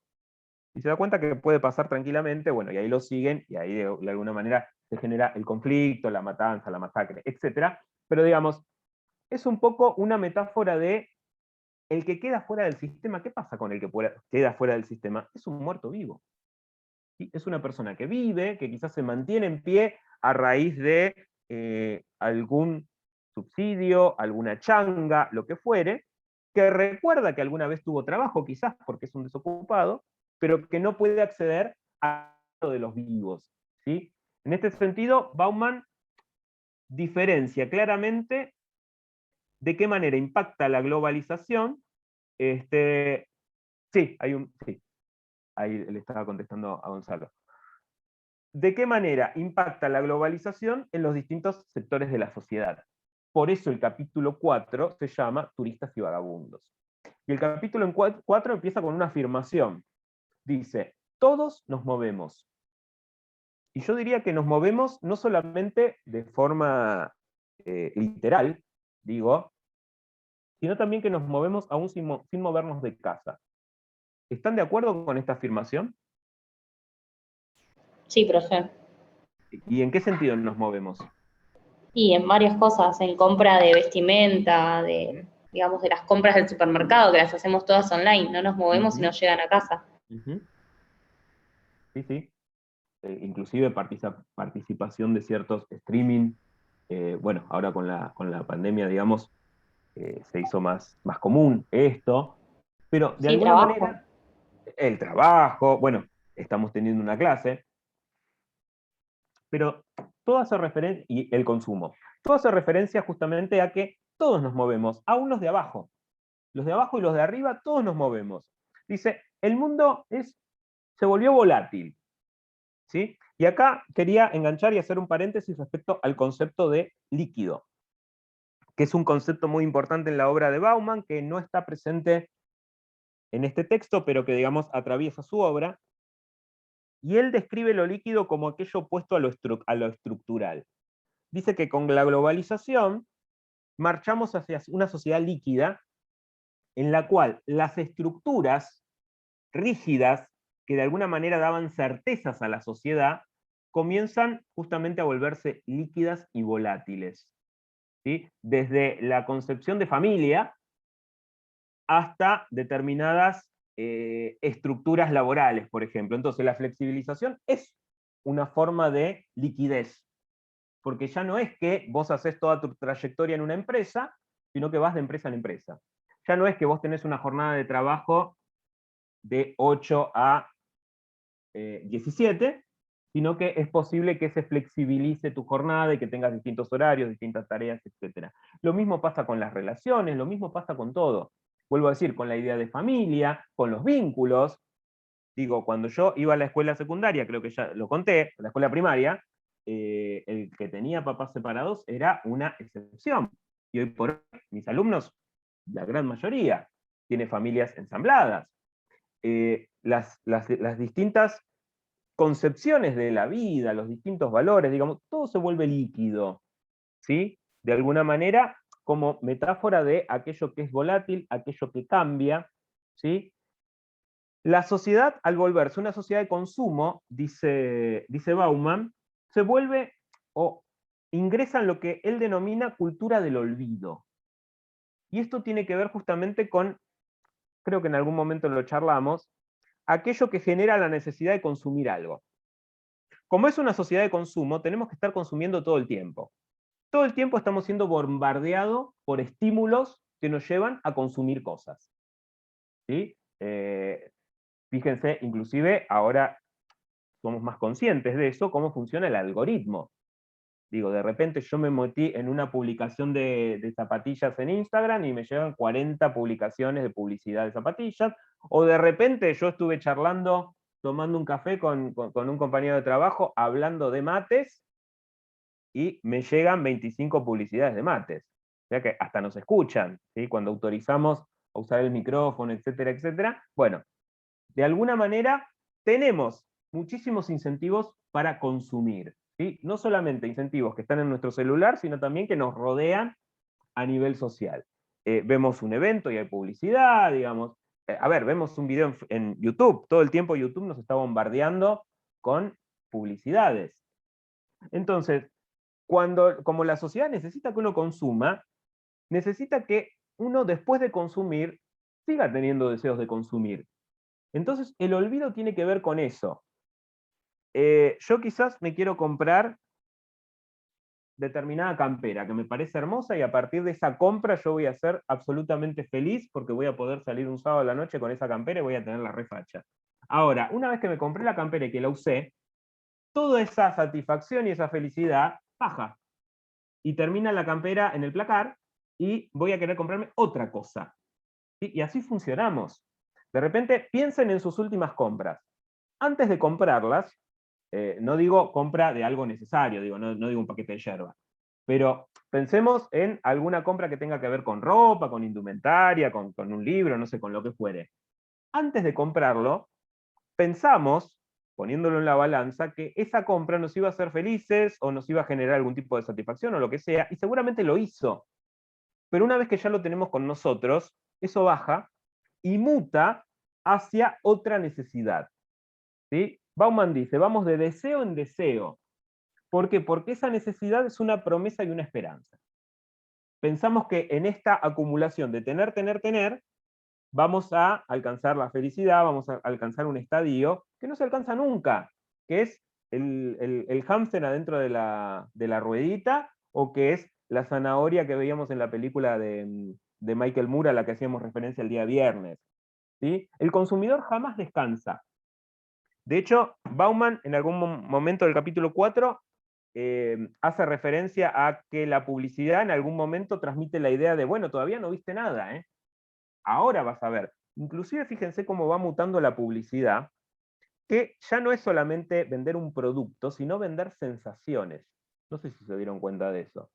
Pero ya no es solamente el producto, es determinada sensación que te están vendiendo, que vos pases por determinada experiencia, ¿sí? Asociada a una marca, asociada a un producto, etc. Entonces, Bauman, de manera muy, muy clara, define al consumidor como un viajero que no puede dejar de serlo. Todo el tiempo está consumiendo y eso es lo que necesita el sistema. Ahora, hay una diferencia, y ahí traza la diferencia entre los de arriba y los de abajo. Porque los de arriba consumen, ocupan el espacio, ocupan el tiempo, viajan como turistas, mientras que los de abajo acceden a lo mínimo indispensable, y en el caso de viajar, viajan como vagabundos. ¿Sí? Es la metáfora o la imagen que veíamos en la película de el cordobés, que es un personaje marginal en Buenos Aires, y la cordobesa, que es turista. ¿Sí? Todos consumen, todos se mueven. Sin embargo, la globalización impacta de distinta forma en unos sectores sociales y en otros. ¿Hay alguna duda? ¿Hay alguna pregunta hasta acá? No. Bien. Vamos a ir redondeando porque ya llevamos 2 horas completas de exposición, ya es un montón. Comparto por última vez pantalla porque preparé unas preguntas de guía de lectura. Vamos a hacer un corte, como veníamos trabajando en las últimas clases. Les paso la guía de lectura, la leo, después la subo, denme 2 minutos que la subo en el campus, que no llegué a subirla todavía. Y si quieren hacemos un cortecito de 1 hora, nos reconectamos tipo 9, 9:15, y ahí hacemos la puesta en común y finalizamos. Esperen que vamos a que abro el archivo.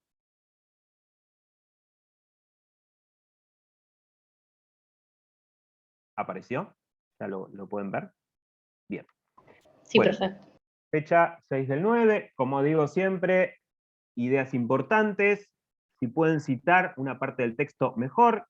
Va a servir todo esto para el parcial al final de la cursada. El primer texto es La sociedad excluyente, que es incluir los 2 textos de la clase pasada. La sociedad incluyente es entrevista a Maristela Svampa. La primera pregunta es, ¿cuáles son los 3 modelos básicos de ciudadanía? Un poco los mencioné recién. Si pueden, márquenlos en el texto, subrayenlos, como quieran. Y la segunda es, ¿qué diferencia plantea Svampa entre los 70 y los 90 desde el punto de vista de la relación entre los sectores sociales? Esto está al principio del texto. El texto 2 sería el de Salvia y Tunión, que es, ¿a qué se refieren los autores cuando hablan de estructura social dual de los jóvenes? ¿Y en qué consistió la reforma educativa del 90 y cuál fue su objetivo? Y finalmente tenemos unas 5 preguntitas de los 2 capítulos de Bauman. La primera es, ¿qué sucede con el Estado en el contexto de la globalización? ¿Cuál es el rol que cumplen los medios de comunicación en el marco de las políticas neoliberales? ¿Por qué el autor afirma que todos estamos en movimiento? ¿Cómo caracteriza la sociedad de consumo? Digo, más allá de esta cuestión del olvido, da algunas.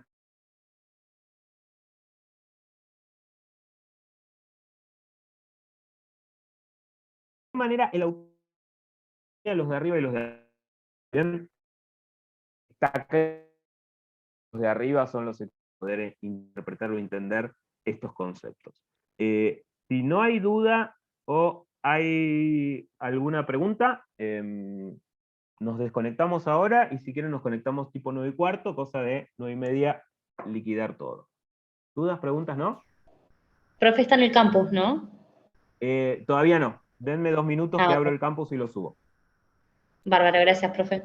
No, de nada. Por eso, entonces, listo. 9:15, 21:15, nos volvemos a conectar más o menos con estas respuestas para charlarlas un poquitito y cerrar la clase de hoy. Nos vemos entonces. Hasta luego.